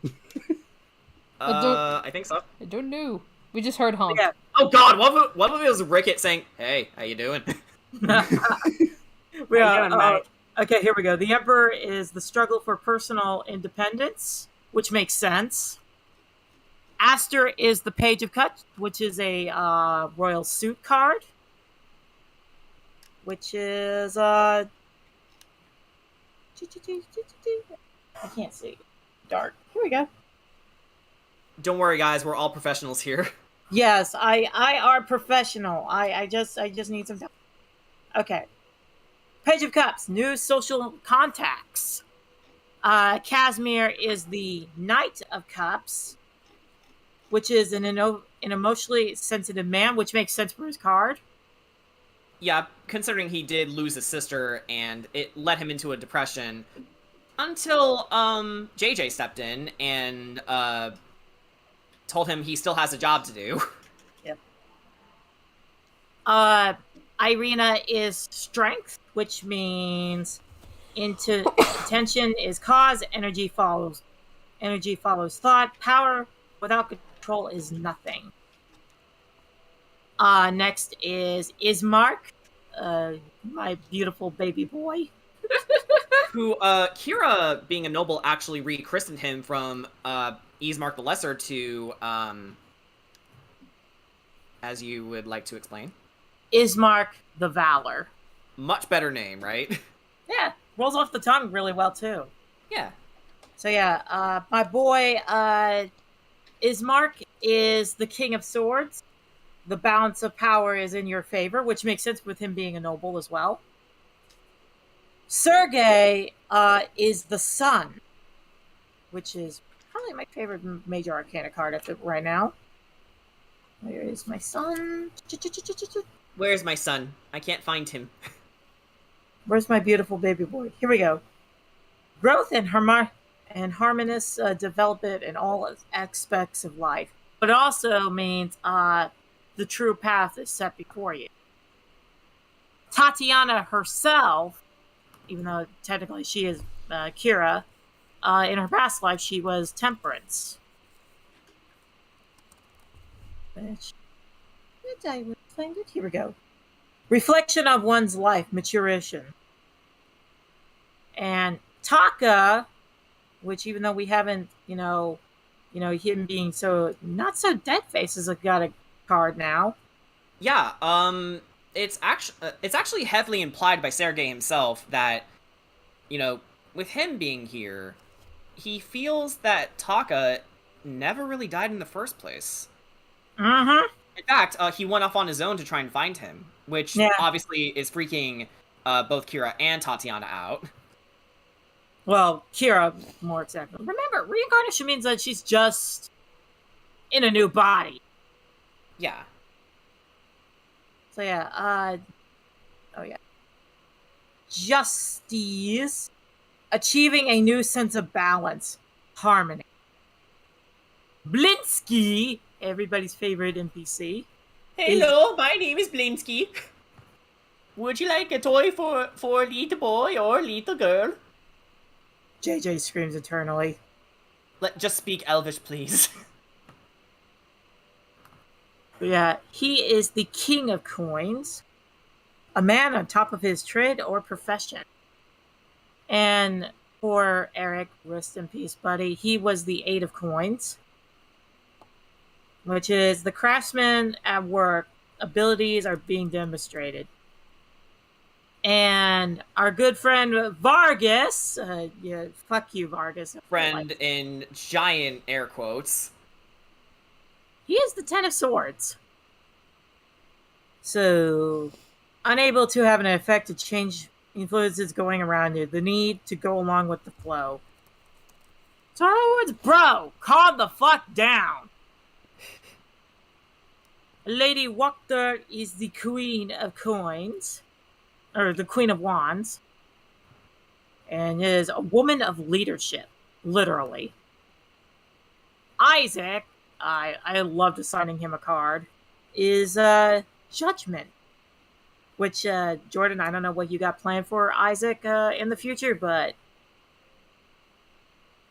I'll make sure that he gets his dues, but yeah, he's got his own thing going on. Considering, after everything that happened, we're pretty sure he's fired. Hey, bro, if you need, I can use a new retainer. You want to travel with us? Just saying. Thank you, but I am good. Okay. Alright, where the frick is my... Okay, here it is. Oh, nope. Ah! I dropped my freaking book! Ah! Why does this keep happening to me? Because gravity is a cruel mistress. Yeah, here we go. Powerful Very transformative energies, immense pressure. And our good boy Axis is the Four of Wands, which I like to picture if he ever got a tarot card drawn, that it's like him sitting on a hill with 4 guns instead of wands. And maybe Jeff is in the background with him. His rat creature cub. Yep. 4 of Wands, working with others towards a common purpose. And finally, of course, our bad guy team also got some cards. Strahd himself is the devil. No card fits in better. No card. Yeah, it's like I can't choose any other card. Double. Here we go. Don't let your own negative energy hold you back. Enter into the swing of things a bit more. But this also is a card that represents deceiveness, high sexual energy, by the way, and just like a tower or like a web of lies. And Rahadin is the Knight of Wands, which I think is like the best suited card for him. Oh, Yeah, don't worry, it's died? music. Oh, okay. No. Just changing the music. Knight of Wands. Dynamic male energy, but it also stands for loyalty to one. And finally, Durna, after getting more information out of him, is that he is the Page of Swords. What? No? And the literal definition is don't rush into battle, which is what he's kind of been doing. Yeah, rush into battle, and if things get too hard, he absconds. Leaving everyone he's allied with in the dust.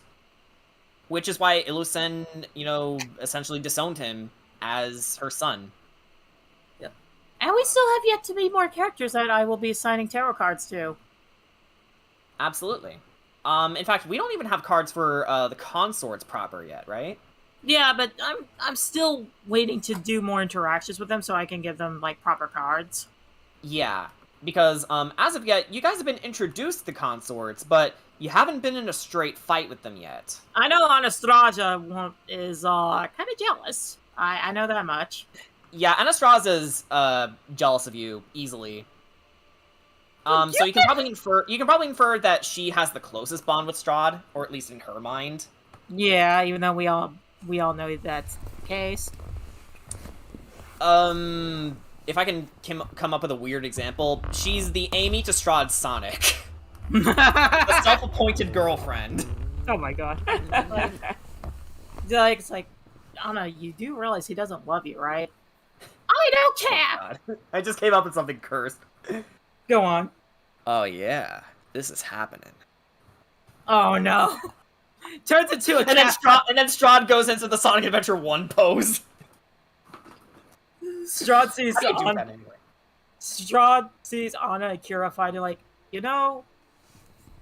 I should stop this, but at the same time, this is actually better. Hey Brian, you're in the chat. How are you doing?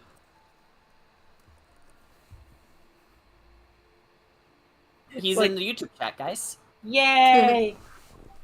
There he is. There's the lad. It's Can the you boy. see him? He's very small. Yeah, he's very tiny and very cute. I am small. Oh god, I've just got another idea. What's up? Oh no, what is it? You'll have to wait and see. Okay.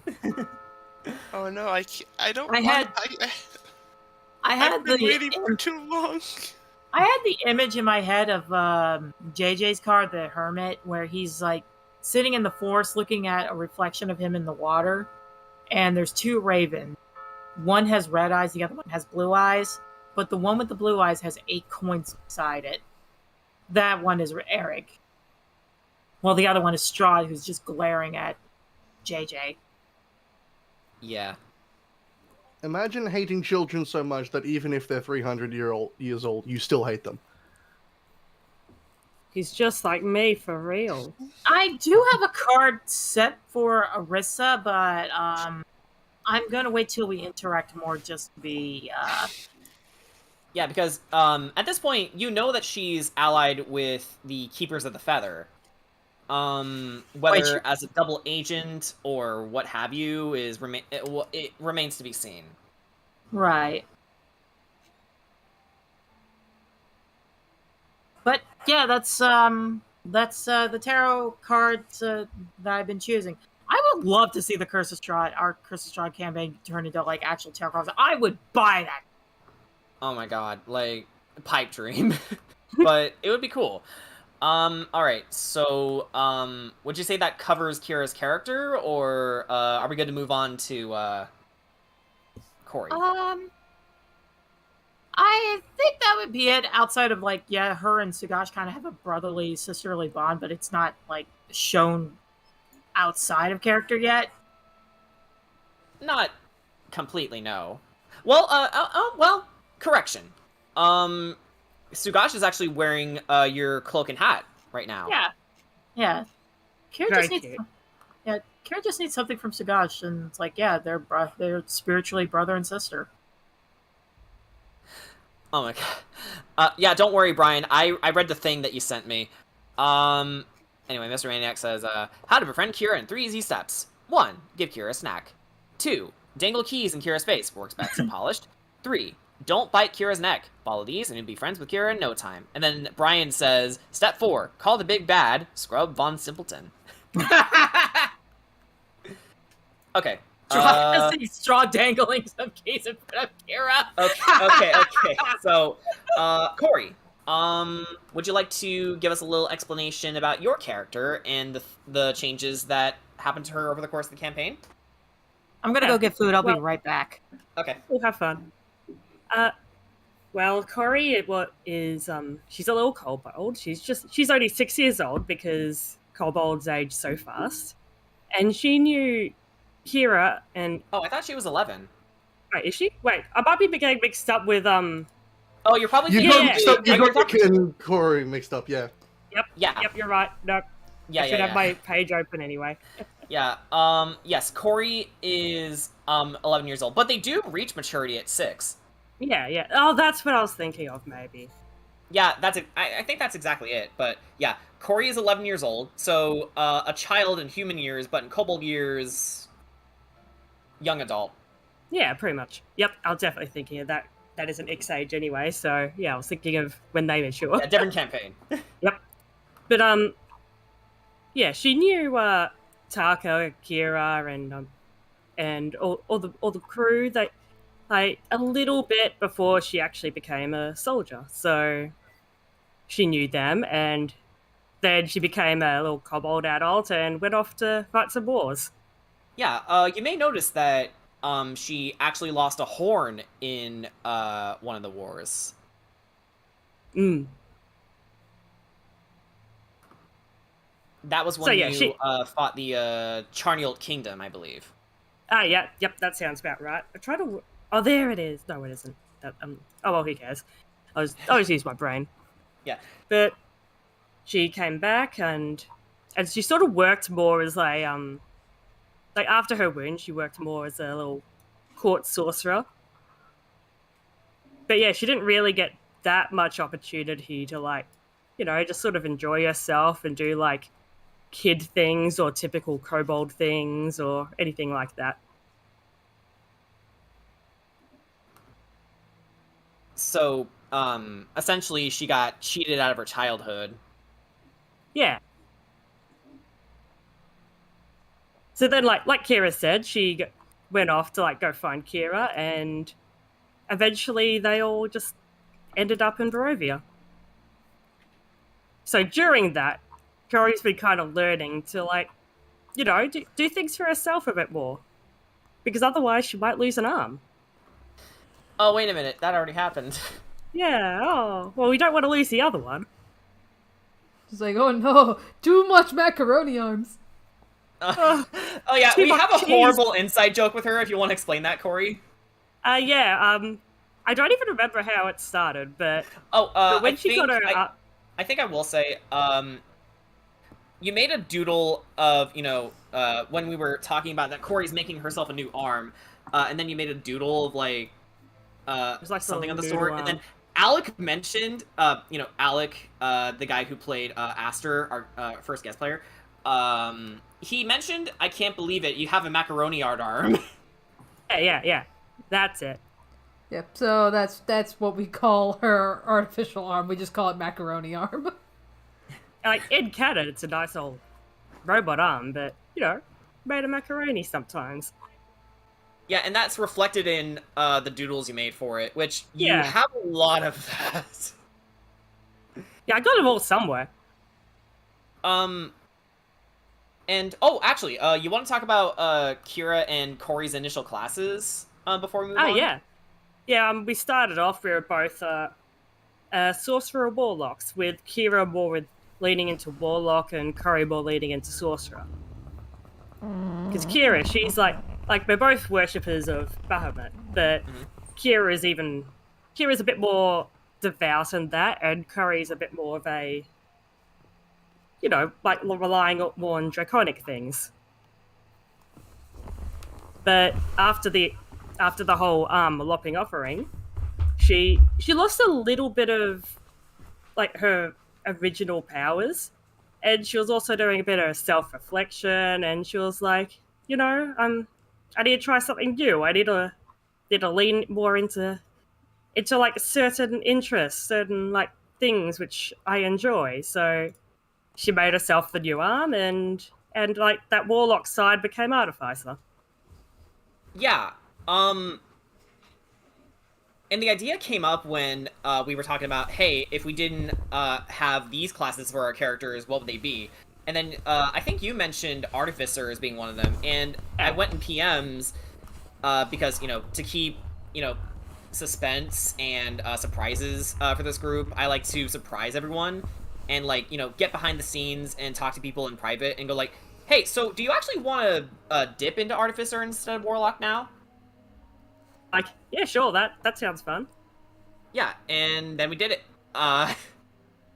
And I allowed her to, keep the stats. She didn't have to re-roll anything, but, like, change them around as she wanted to. Yeah. And, I think this is just a stronger character thing. She may not be a warlock anymore, but, she can still cast Eldritch Blast and Hex, and... basically, the warlock field. spells which I knew I've sort of counted as artificer spells. Yeah. And, would you say if there's anything else to cover for Corey, or... I think that's about it. Alright. JJ. It's my turn, is it? Mm-hmm. Alright.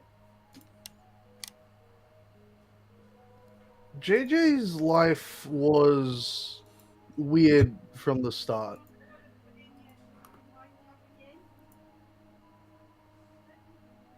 Hang on, there are people yelling outside. Yeah. It's fine. Goddamn bogans. It's my grandmother. Oh, okay. Never mind. Unless she is also a bogan. Damn you, Bogan grandmother. No, I mean, that's horrible. Yeah, JJ's life was weird from the start, as he was born to a hunter and a farmer, which was, in Etheris at that time, not exactly tolerated. Yeah, especially since those two were from, two different worlds, literally. He was also born with curiously yellow eyes, which led the community around him to see him less of a child and more of a curse. As in Etheris, everything sucks. Everything. Etheris is a grimdark world. There are no heroes in Etheris. Everyone is selfish. Yeah, well, slight correction. It's not grimdark, it's dark fantasy. But Oh that is no, true, there are no heroes. Etheris is grimdark. Dark fantasy is Barovia. Etheris is actually grimdark. Because Grimhole is the grimdark setting. Hang on, let me get the PDF. Because I know it describes itself as dark fantasy. Either way is So, fine. A little bit of grimdark's fine. Yeah. But semantics. JJ, he grew up knowing that people didn't like him because of his eyes, but he was rather uncharacteristically stoic for a child about it. He did what he could to help his parents on the farm, and when the community was in trouble, he was one of the first people to try and help. He was, by all accounts, a good kid, but as in Etheris, all the gods are dead, there was no one to pray to. Also, dark fantasy. Dark Score fantasy? one for me. Oh, I swore it was grim dark setting, but alright. Yeah, maybe they changed it in one of the updates, but... Maybe. But, he is... In Etheris, children, often toddlers, get kidnapped by the Fae and over time those children are turned into Fae. Ricky wasn't so lucky. JJ wasn't so lucky. Yeah. We still need to get used to that. He was kidnapped when he was about 12, 13. Which led to significant confusion from the community he lived in. Because that didn't happen. That was weird. JJ was taken to the Feywild, and a replacement was put there. Obviously, it didn't take long for his parents to realize that wasn't their kid, and they sent the doll away. And JJ lived in the Feywild for about a month before his attitude got him killed. He was fed to a displacer beast, which is a 6-legged panther with appendages growing out of its back with spiked pads on the end. They exist in the ethereal plane as well as the material plane. They have the ability to shift between them both. This is going to be ironic very soon. In this moment, while JJ was being brutally murdered, essentially, he, as was explained, wished for someone to be able to protect him. Which is when the consciousness of Ricket, his, I'd say about 5-year older brother, came into being. Fueled by resentment and anger, the boys didn't die. They rose from their body and fled the scene before the ghost could be put down. So they ended up traveling Etheris for about a year before they found the wooden doll that was made to replace them. Once again, fueled by anger and resentment that this was allowed to happen, they killed the boy, because the wooden dolls have sentience of their own. They are people. They kill the wooden doll who called himself Ricket. Who called himself, he masqueraded as Ricky for a name, as he was mostly disguised. And they took over the body.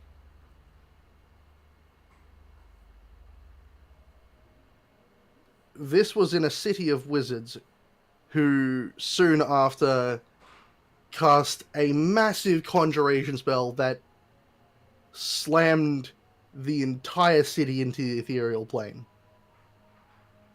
Everyone inside was gone. Thousands of people.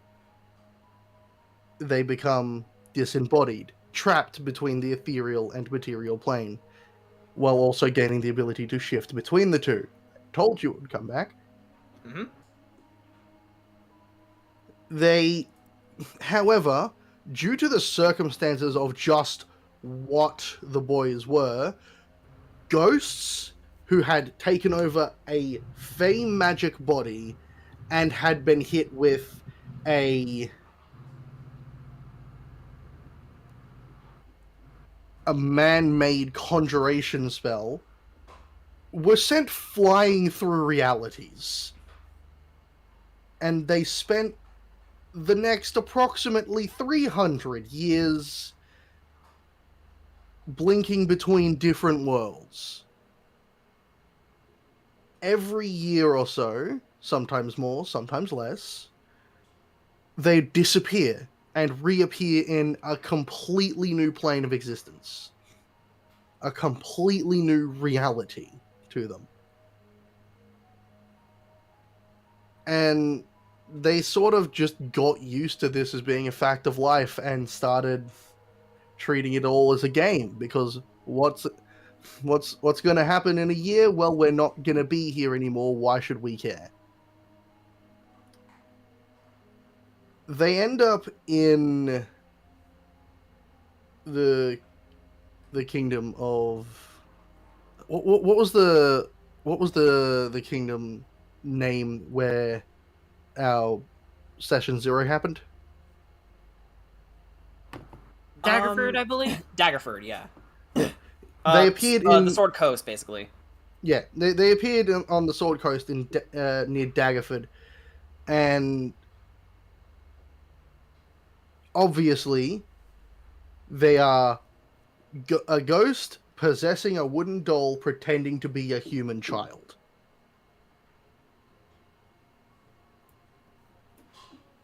But they can't keep up the charade forever. They can't pretend to be human all the time. They need a break, so they retreat into the forest, where they find Sugash Belmondo wandering alone. At this point, the boys have developed telepathy, because if they talk, they're when they're in their human disguise, we reveal that they are indeed not, and they consistently fear being murdered for who they are.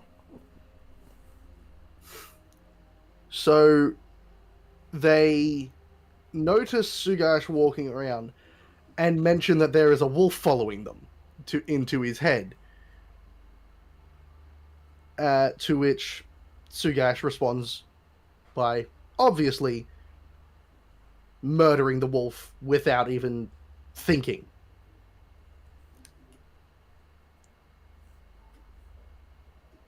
So, seeing this person is clearly skilled combatant, the boys follow him.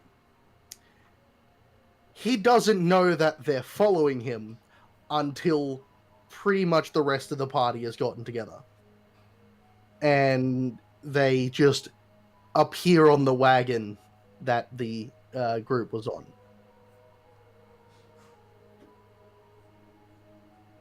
We go through, the story happens, we are thrown into Etheris, and... Barovia, you mean?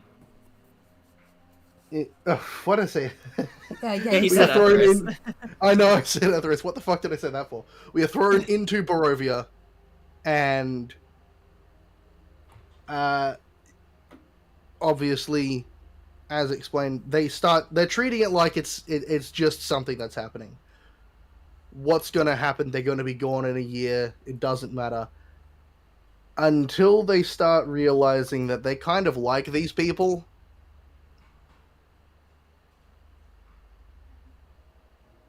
It gets to a point where where Rickett at the time is then hacked to pieces by our good I believe friend it was Garl the either- Undying's yeah. crew. Yeah. Still alive! Still alive? No, I'm not. And we get the reveal of Ricky, the ghost child, who's been alive for 300 years, fueled by nothing but resentment for the world. This marks a change in the way he sees this place, as he is now free from that fey magic that caused him that was a point of instability in his form, in his grounding in the world. Being free from this, what the fuck? What the fuck, Corey? Yeah, let's Keep look going, in the keep art chat real going. quick. Danny, if you want to show it off. No, we're gonna pause my story for a bit. Danny, show that. Okay, hang on. I Please show it. I know. Let me save it first. See, this is what happens when you leave Dana to her own devices. This is what happened. Okay. I'm not. Something's I'm going on no- with my playlist. I'm curious about what you're gonna do now when you're in the other campaign with your small goblin child. I I guess don't we'll know see. yet. We'll have to see. I could just see Here we like go. JJ drawing like JoJo Part 1 and 2 body just with X head.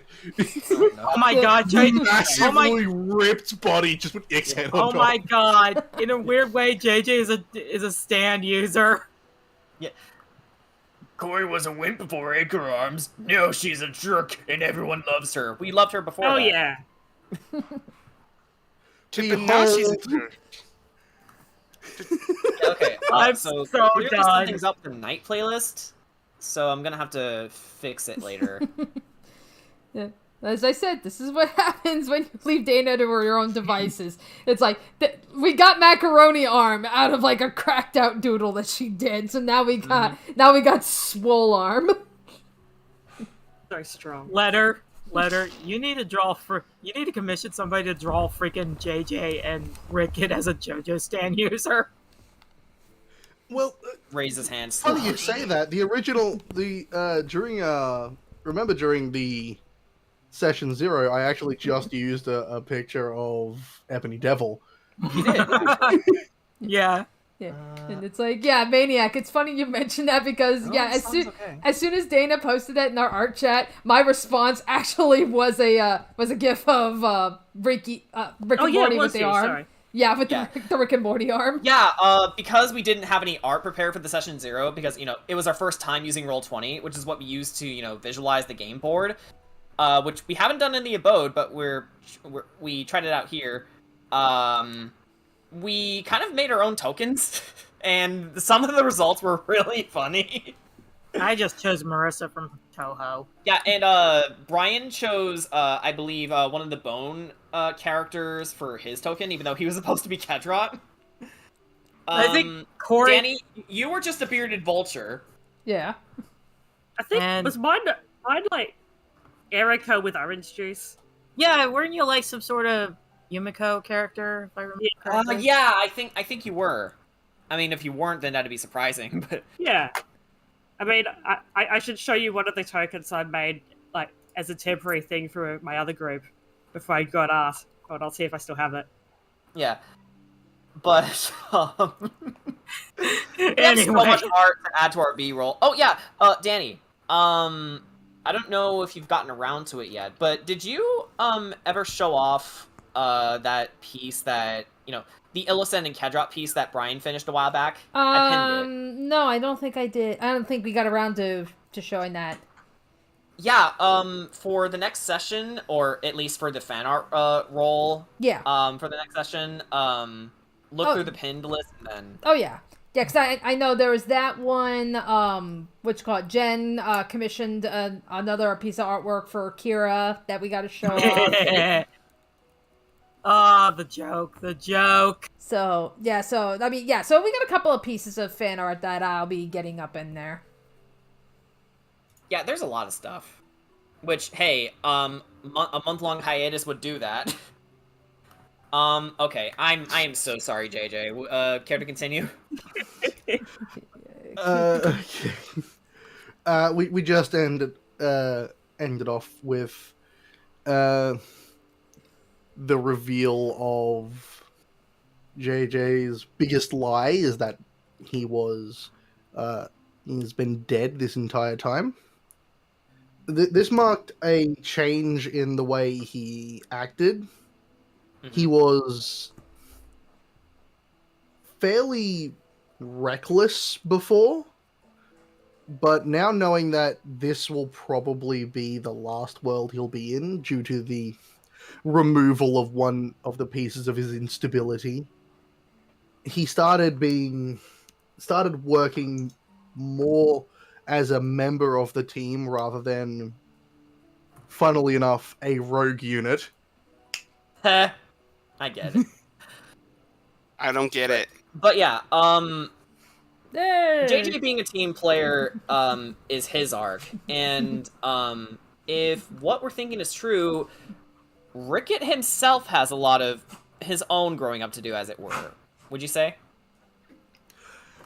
I would absolutely say that Rickett, or Ricky, depending on what you want to call him, he's going to start preferring to be called Ricky because he wants a normal name. Yeah. Have you ever seen the trope of the overly aggressive older brother? Yep, I believe I have, yes. Because that's what he is. He is that archetypical, if you hurt my family, I will make you hurt. Oh my gosh, he's Raphael. He doesn't think beyond you've hurt my family. Because that is the circumstance in which he came to be. Because of JJ's wish for someone who could protect him. Someone who would fight against the people he couldn't.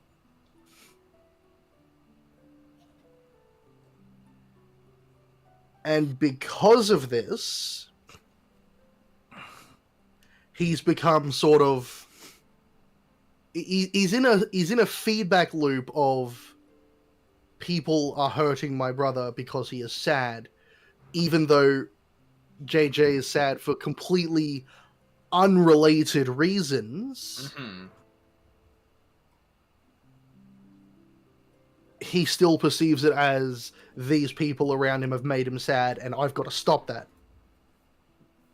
I see his arc becoming something of of starting to understand that they're not actually hurting JJ.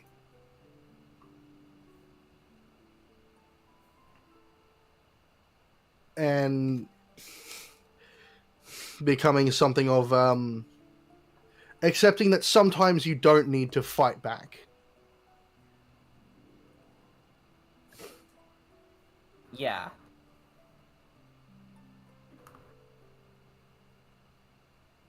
Alright, so, if there's nothing else, I can talk briefly on the next two characters.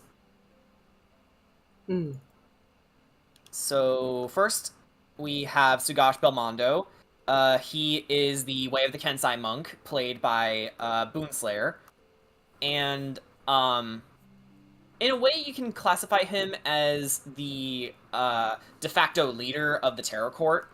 By virtue of him being from a monster hunting family, but he also was training with an organization known as the Hand of Tyr, which lent him some abilities to, call out heretics or, employ his monster hunting training in certain areas. In fact, his weapon of choice was for the longest time a whip scarf,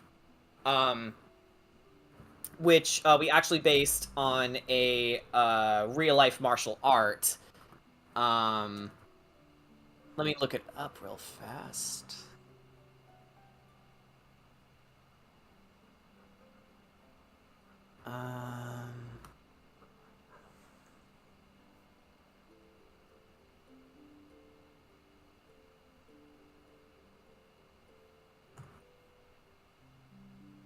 Give me a sec. It's been a while since we. It's been a while. Oh, kachi. It's an Indonesian whip fighting style.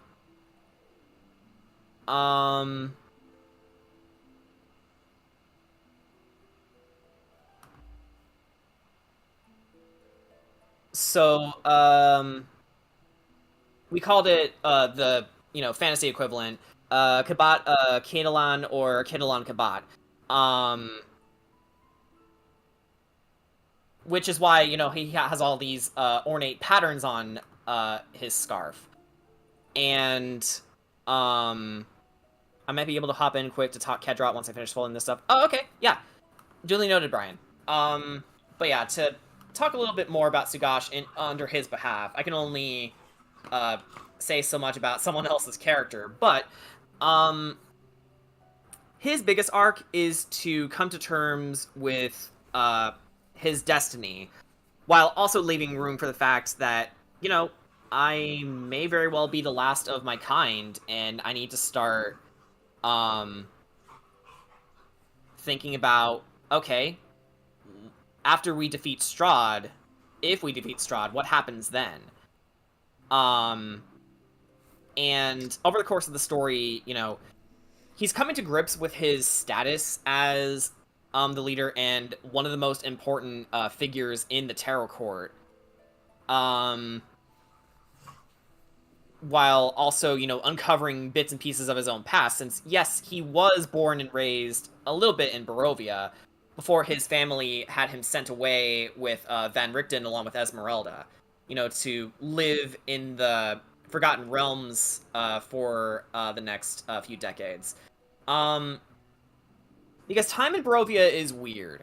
It's sort of like a fairy circle where it can change depending on where you are. Sometimes time could pass in there for as long as several hundred years, or maybe just 3 decades. For Sugash, he's been living in, the Forgotten Realms for... I'm actually not sure how old Sugash is. I want to say he's in his early 30s, maybe late 20s. But he was just a little boy when he was living in Barovia for a time. But slowly he is getting his footing back with, remembering the way things are in Barovia. So when it comes to, finding the best paths and how to deal with monsters, he's your guy. He's the resident monster slayer. And he actually recovered his mother's whip. The whip of Lugdan and Belmondo. And it's a sweet little whip. Yeah, because not gonna lie, when freaking when Sugash drew his whip on Ricket, I really thought that, oh god, he's gonna one-shot Ricket with that. But instead, the opposite sort of happened. Flame Tongue's scary. I'm just gonna say that. Yeah.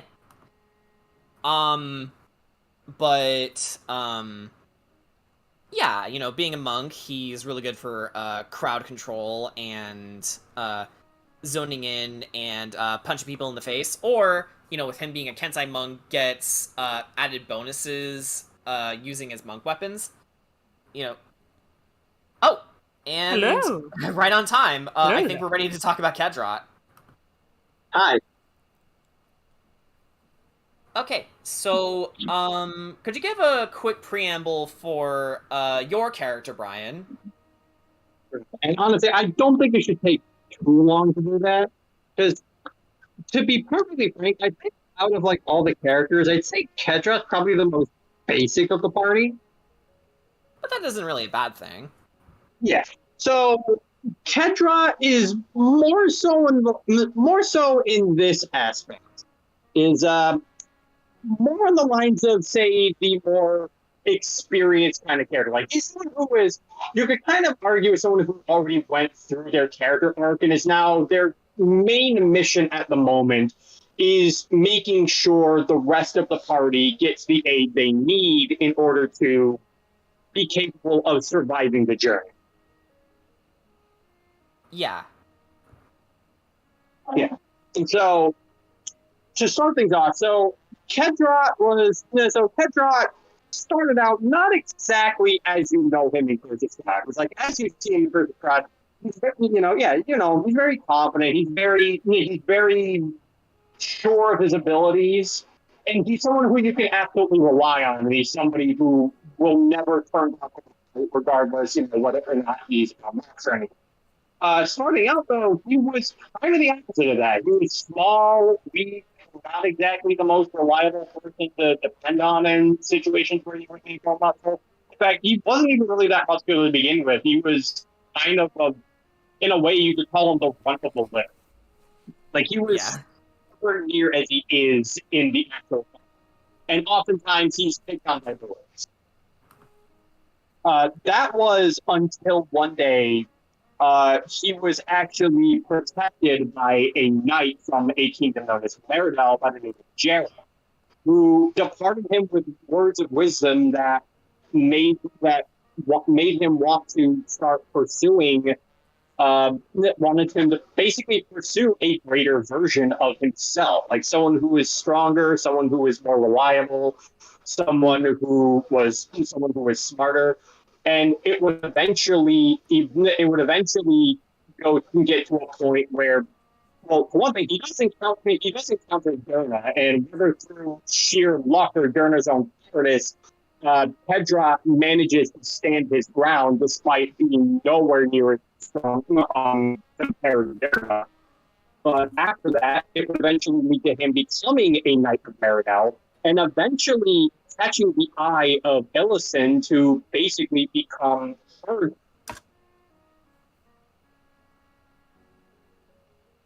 Which did lead to Ellison essentially becoming his paladin patron. Yeah. And the thing, too, is that we like to have the run-on thing going on where it's like, Ellison clearly has romantic feelings for Kedra and whatnot. And the thing, too, is that the way that I wanted to handle this is not so much that Kedra's not oblivious to her feelings. He's just very mission first kind of. Yeah. Yeah. But at the same time, it's not like he doesn't want to deny her those feelings. In fact, there was a session we had where when Ellison said that I'm sorry about becoming off so strong. I just told her, hey, I keep doing it.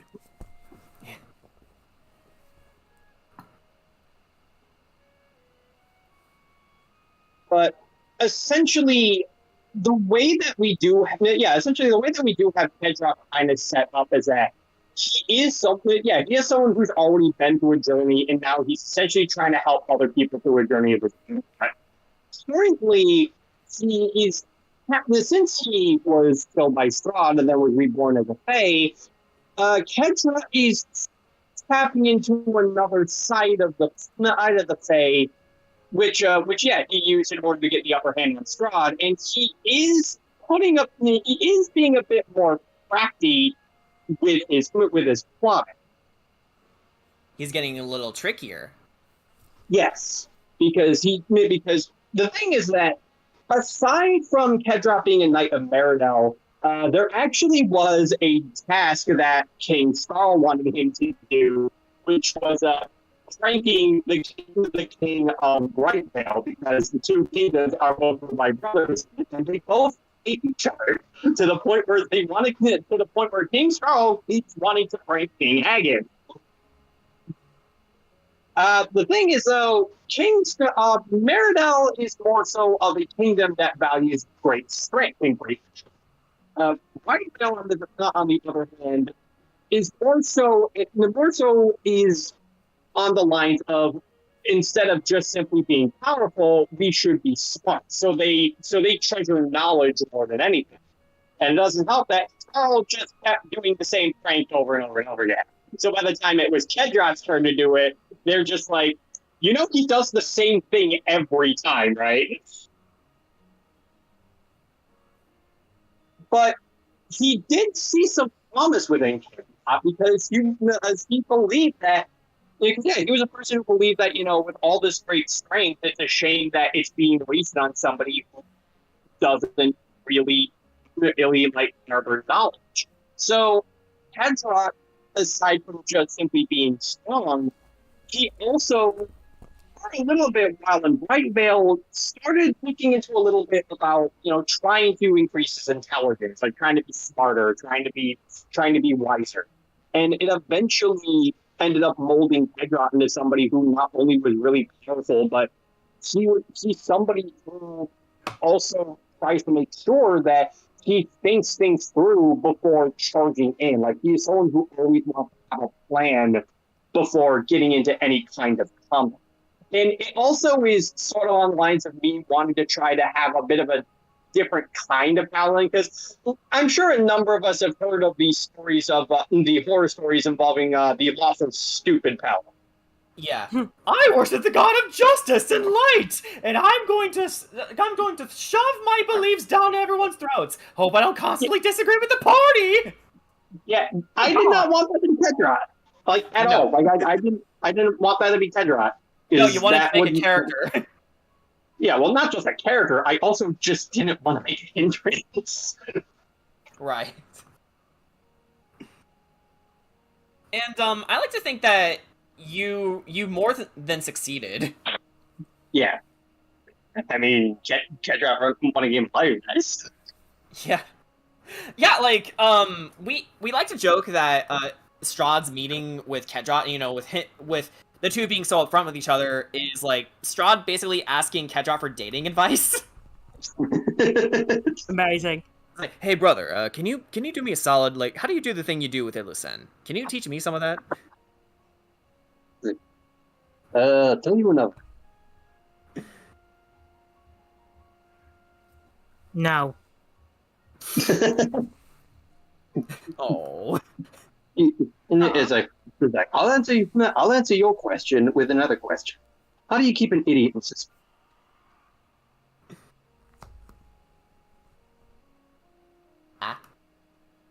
I'll tell you tomorrow. All right.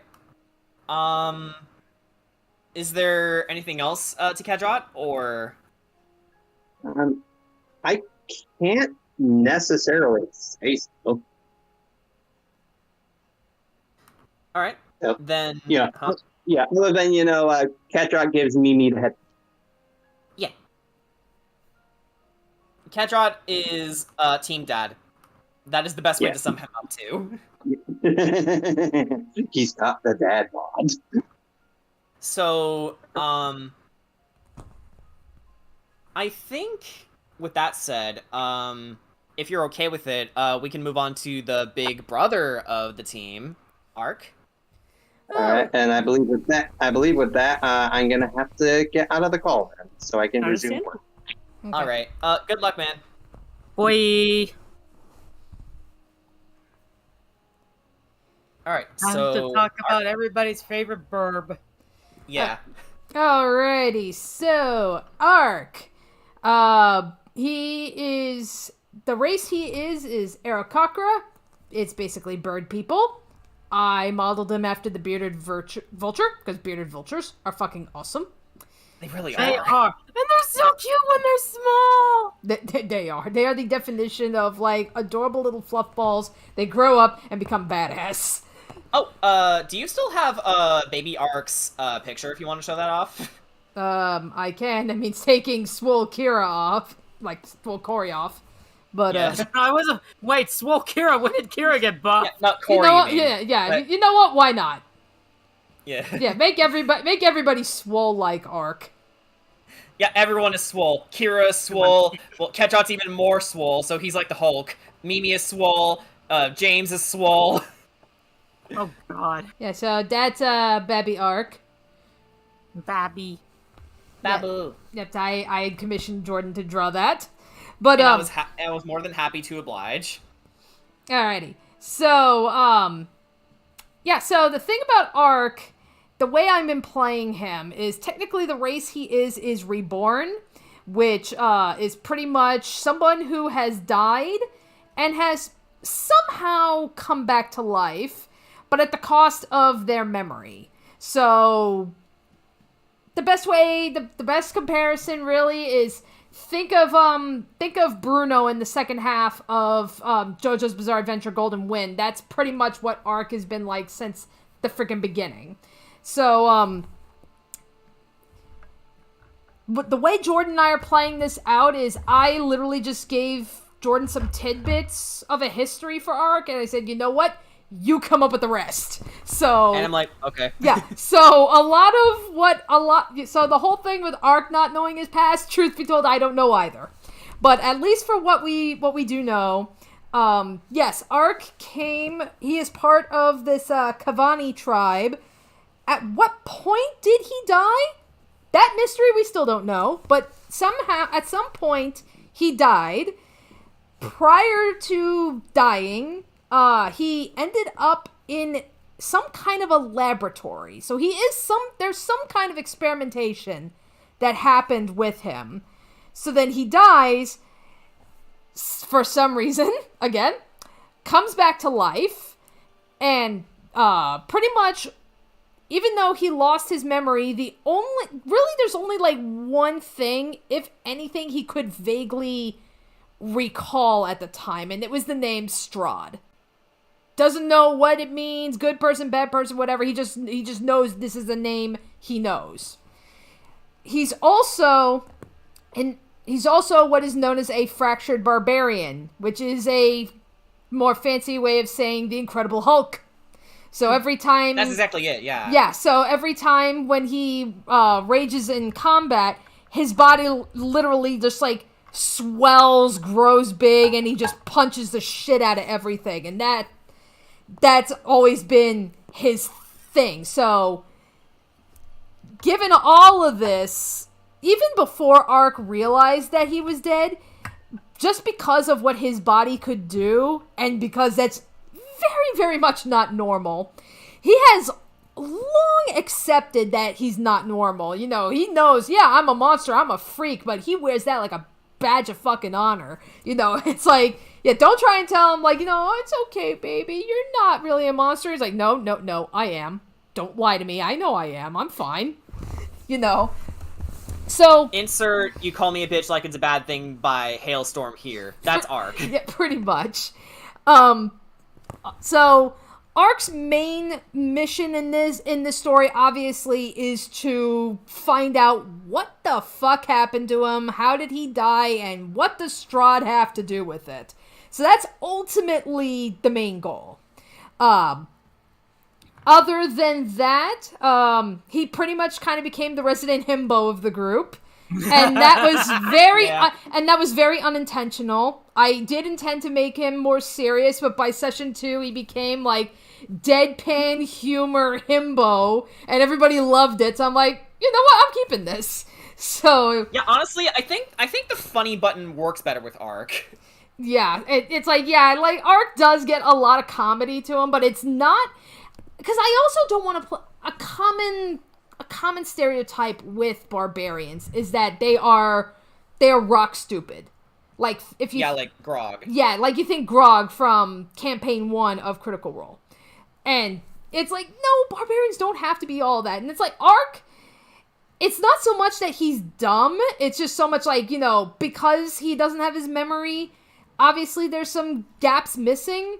But other than that, it's just deadpan reactions, perhaps a little naive about things. Like, there was like a moment where I think when we were learning about Mad Mary, and we were getting her story, Ark's response was like, that wasn't a Mad Mary, that was a sad Mary. Oh, yeah. It's like, I just deadpan just says, that's what it is. So, that's more the humor, that Ark has. But, other than that, obviously he does look out for the party. Probably the one he's the most closest to is Ricky, and that's most likely, for a couple reasons. For one thing, he was the one that actually was like, Ark, I think you're actually dead. Okay, wait, hang on, we're gonna test this. Kedrot, let's bring him over to a well, dunk his head in the water, let's try and drown him. So it's like... Yeah. And nothing really happened. I think my favorite moment with Ark is like when he looked at Kira and I think it was Sagashi like, you guys are weird. Yeah, because you guys were like geeking out and like fanboying over Ismark, and he's just like, you guys are weird.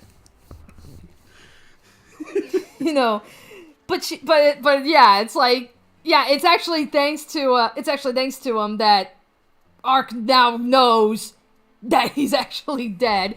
Plus, out of the entire party, Ark, like these two are the ones that choose violence. Everyone else would be like, okay, maybe let's try and talk our way out of this or something. It's like, oh no, you just say the word and Ark will smash skulls. If you give him permission, he will do it.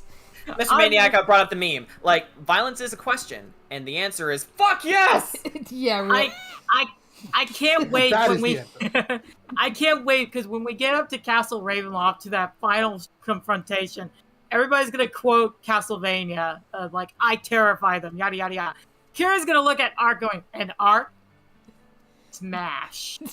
Yeah, and then JJ or Ricky will say, okay, Strahd, you fucking nerd, where's my throne?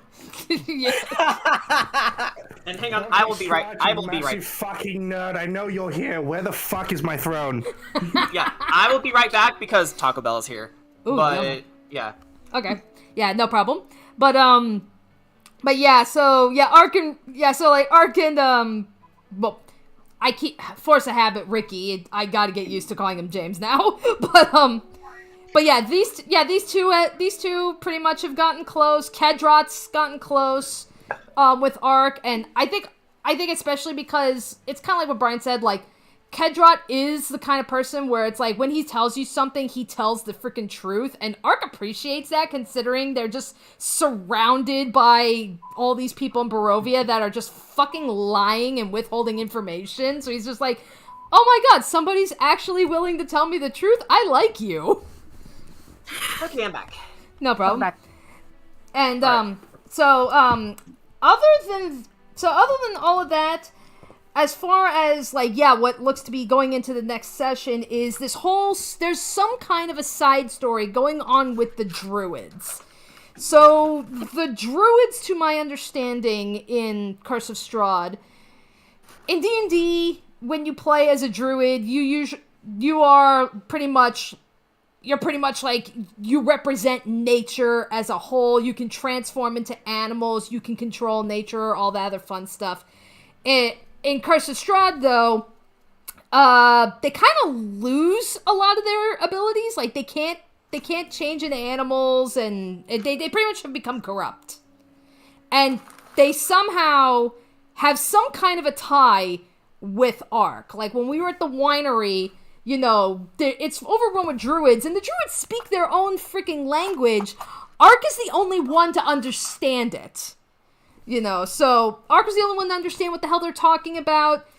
Some of the druids actually recognized Ark, and they're like, dude, why are you here? Like, brah. Yeah. Yeah, so there is something going on with the druids. Ark does have some kind of a connection to them, and even then, the druids, at least from what we know so far, they're connected to this woman known as Baba Lysaga, who has pledged her loyalty to Strahd. So, again, that could practically be anything at this point. But Yeah.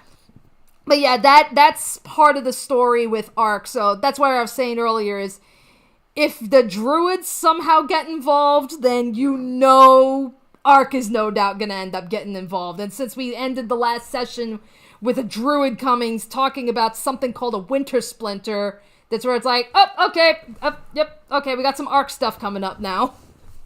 And I bet you guys had plenty of time to stew over how the hell you're gonna kill this druid by the time you get whatever information you need out of him. But yeah, Wait a minute, what? Mimi. Oh my god. Hey guys, I gotta drop for now. I'm being called somewhere else. So Oh yeah, It's fine. No problem. I'll talk to y'all later. Yeah. Have fun. Yeah. Like, All I was saying is really quickly is like, I didn't think about how to kill it because all I was thinking of Wow, was, you called the druid an it. do you really care? You know what? Given that they killed Erig, they might as well be an it. I'm just Just you saying. wait. Okay, so Yeah, anyway, yeah, Mimi, Mimi- now that you're speaking up, you No. want to give a little preamble for Mimi? No, before I do, I don't care what they are. What they're going to be referred to as once we're done is was/were.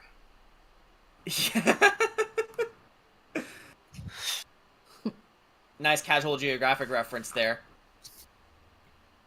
Okay, so Mimi, describe your character and what she's gone through, please. I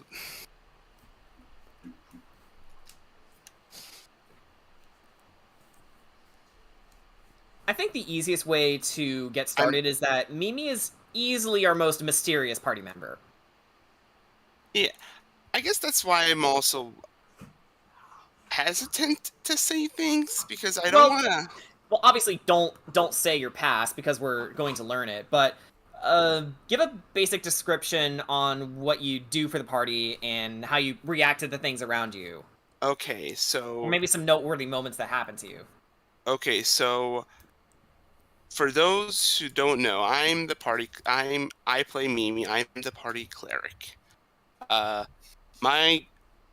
primarily focus on healing and buffing. And while I'm not saying while I will absolutely still use spell slots to hit enemies with something like spiritual weapon or whatever have you, I need to remember the list of spells. It's been a couple months. Please forgive me for not remembering everything. Can't believe It's this. been a couple months, okay? Which will be remedied actually a week from now. Yeah, I know it's gonna be remedied a week from now, but regardless, she tries to save her spell slots for the sake of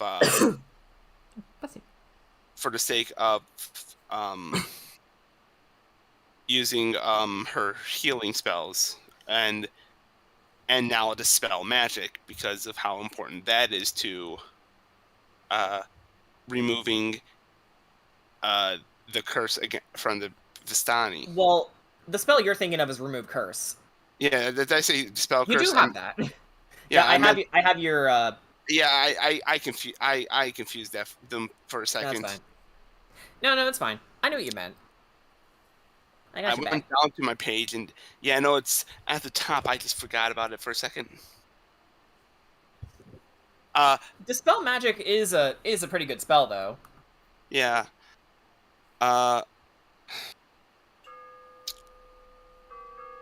So I'm not saying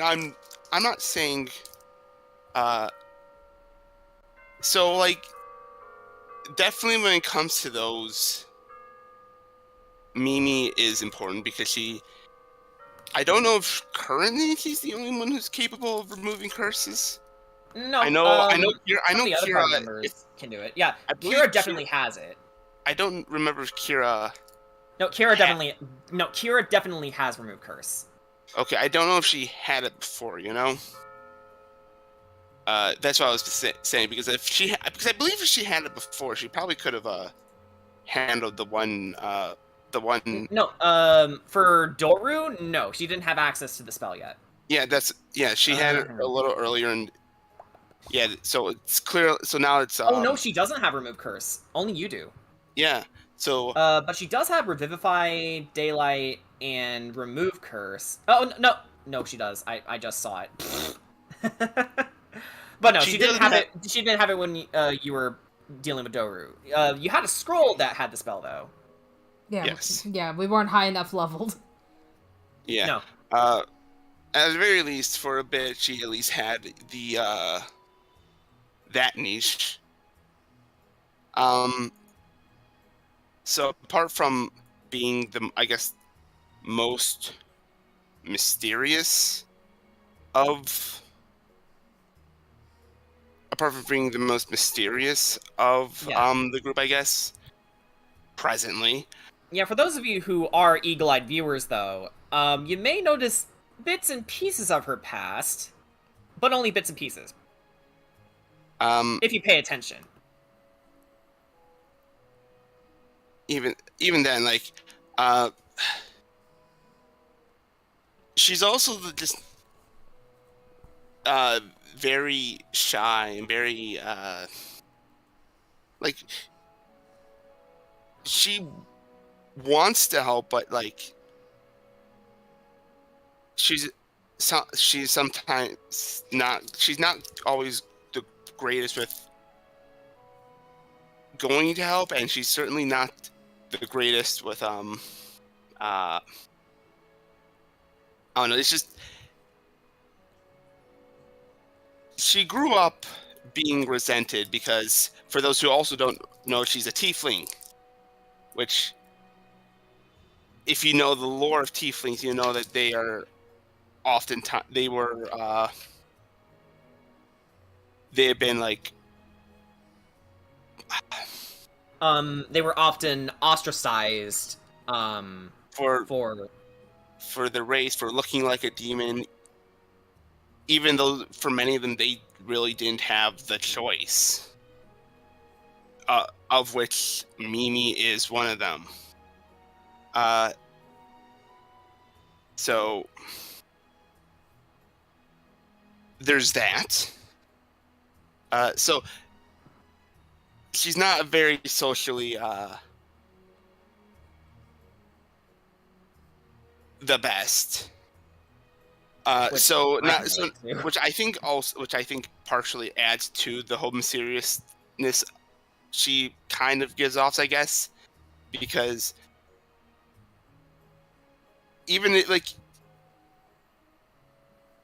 because she's not very, because she isn't very social and not very outgoing. That's already gonna hold back a couple of things that she could say. So yeah, but one day her full backstory will be revealed, and it's gonna be glorious. I'll just say that.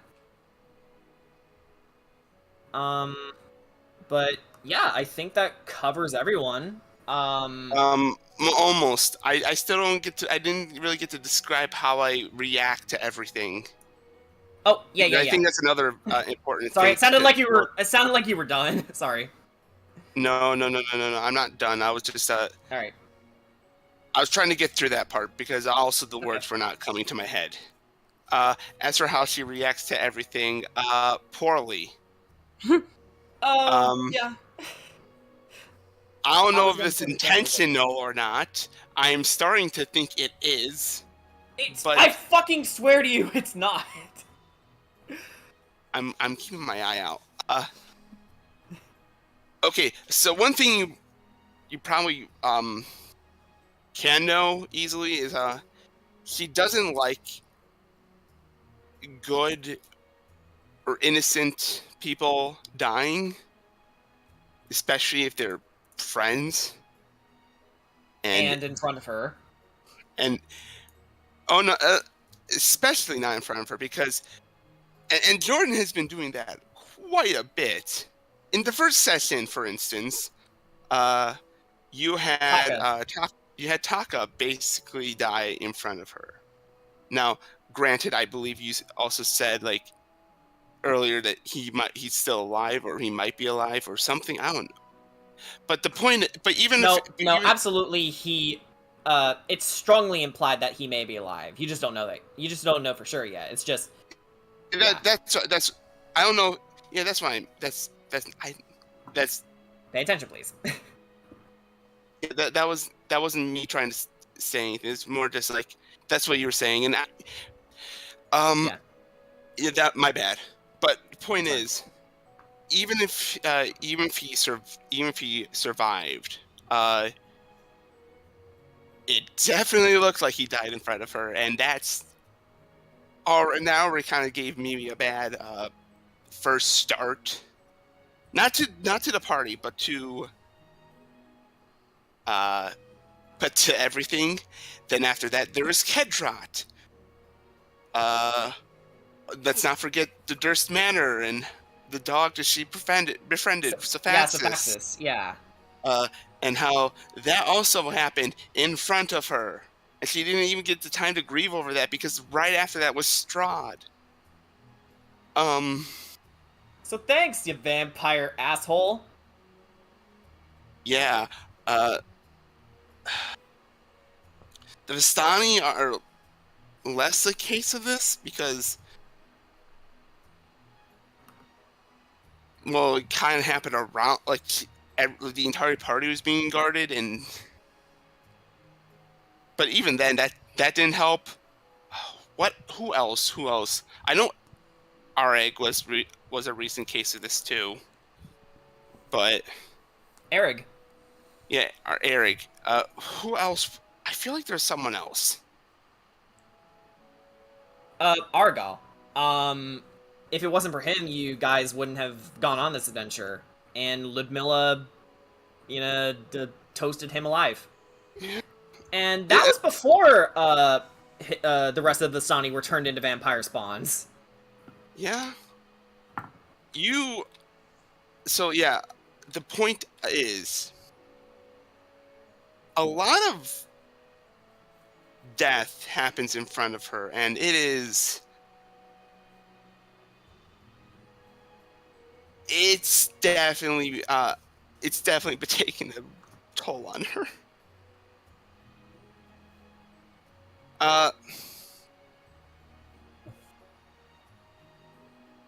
I guess that's pretty much all I have to say, because, like, I'm sure, like, more will be revealed soon. The only thing I can say is that, like, I feel the character to ultimately, I guess,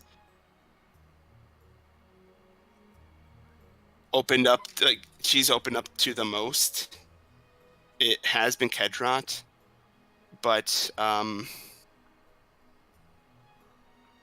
think it's worth saying even then he doesn't know everything. So no, not yet anyway.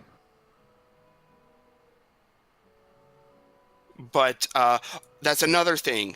When Kedrot was taken by the consorts, that also happened in front of her, and that yeah. So that was I feel like it's become almost a running gag where anything that happens that would be like this, like serious moment where somebody dies or something that's going to happen in front of her. I think the trope that would fit Mimi the best in this case would be, conga line trauma. You know, just misfortune after misfortune. Ah, yes, the trauma speedrun.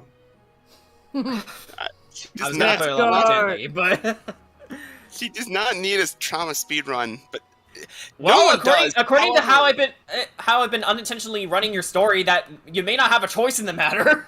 Yeah. We're on a new personal best. Oh no.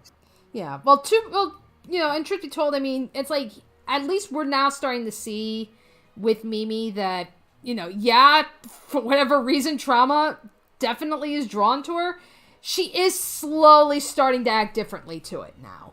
Like, if Kedron had been captured, like, had been taken near the beginning of the session, I think she would have just fucking broken down.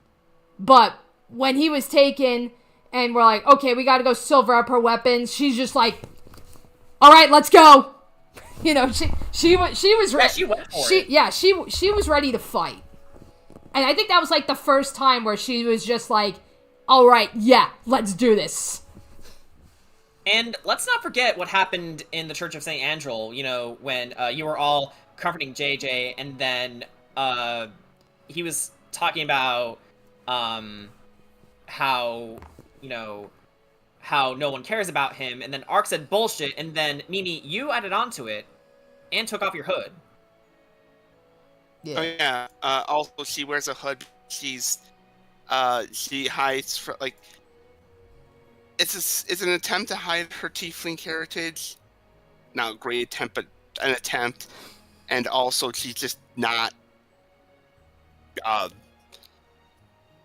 She's not comfortable with herself. But she definitely. But like. So I guess it does.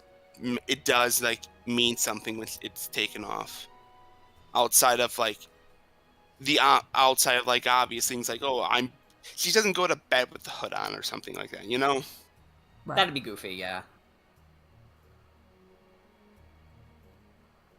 But underneath that hood is like a giant mane of hair. So honestly, she'd look like a giant silver rug if she were asleep. Mm-hmm.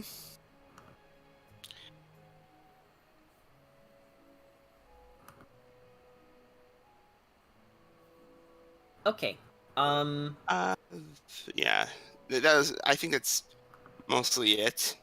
Okay. I guess the only other thing I want to say is like there are things I want to explore later, and I hope to be able to explore them. Yes, absolutely, and I will make sure of that. So yeah, okay. Now we've gone over all the characters, but there is one last thing I'd like to go over, and it's what to expect in this upcoming session. So the next session is going to be on August 13th, and again, we are hoping to bring in a guest player again. And there is another thing I'd like to discuss, and I've been thinking about, guys, what to do with the how do you want to do this themes. Mm-hmm.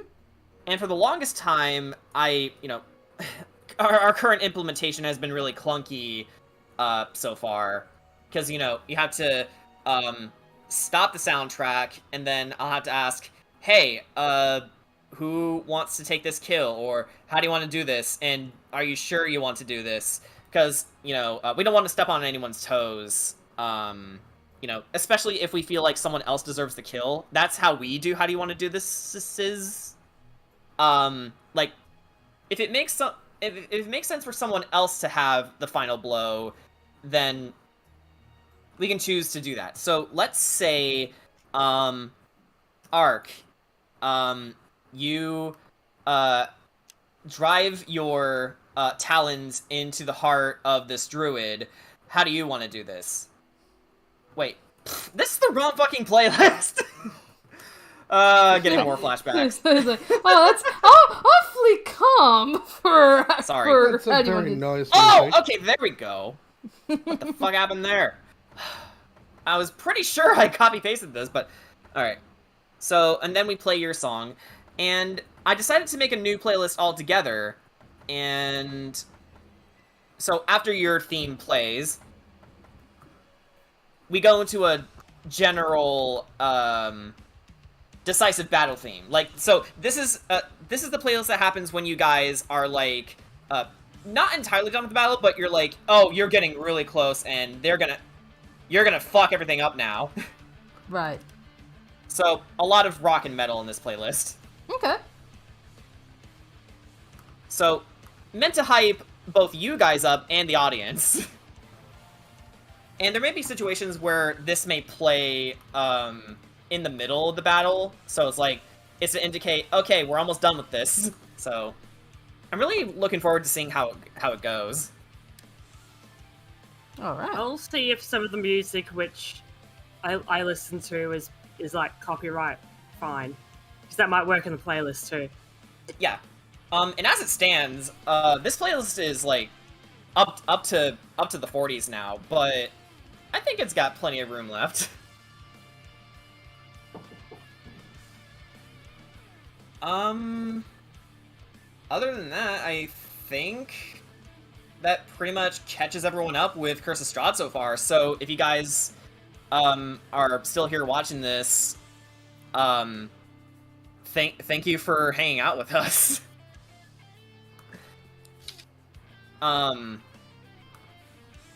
Yeah, I think we pretty much covered everything. What do you think? Sounds like it. You know, that's where it's like, yeah, we really needed this freaking just general recap. Because I know, like, the past couple of times we were only just doing, like, okay, you know, it's been, like, 3 to 5 sessions. Let's recap those sessions. But it's just been, it's been months since we've played Curse of Strahd. We needed a general recap overall. Yeah, and I think it worked out in the end. Plus, you know, I think there's still some things that, like, some of us have forgotten from, like, earlier on. Yeah, and hopefully your brain pans have reabsorbed the... What is this analogy? I hope you guys remember what's happening now. Mm-hmm. And if I did skip over details, I'm sorry, but it's also because I didn't want this to run on for too long, so if you guys want to really know what happens, please watch our streams. We have an entire playlist of our sessions, from sessions 1 to what's about to be 15, this coming next Saturday. So, yeah, and then 2 weeks after that, this is when we're going to be going back and forth between the campaigns. So, you know, next week we're doing Curse of Strahd. 2 weeks from now we're going back to doing session 2 of the Ravnica campaign that Boone is running. Yeah, Boone's gonna catch up. But it's not a competition.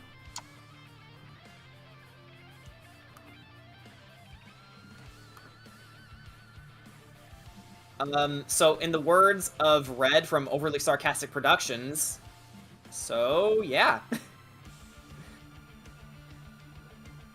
I think it's pretty safe to close this out. So yeah, I think so. I'm sorry if I took up too much time at the end. No, wait, no. You took up the you took up the perfect amount of time. Like, this is the stream to do that. And if you guys will excuse me, I need to find a straw for my Baja Blast because they didn't give me a straw. What's Baja Blast? Oh, it's a Taco Bell thing. So it's like I think it's a flavor of Sprite. Well, it's a type of soda that Taco Bell has their own version of. But yeah, thank you guys for hanging out with us and listening to us talk about a nerdy hobby that's not so nerdy anymore because everyone plays it. Right. It's for normies the now. mainstream. We need to start gatekeeping. Keep the glowies out. Oh, Stop the boats. yeah. Okay, so we need to find a way That's to a joke end this. only Dana and I get. Yeah, I didn't get it. The three of us are filthy Americans. Also, Mr. Maniac, I just realized we're looking at the chat. Also, Baby Ark is still on screen. As much as we love Baby Ark in this household, can we also get Buff Armed Scory on screen as well? You know what? Yeah. Let's put buff armed Corey in this screen too, and then we will end the stream the way we've always. No. ended it. I have to do something. Because Yes, you have to do it. Because for something else that's happened in the interim, I've actually started picking up Pokemon Unite, and you know who became my main? It better not be fucking Hooper! It's No. Hang on. No. I have the perfect theme for this. So hang on. TP, if you would like to repeat that. my main right now is fucking Hoopa.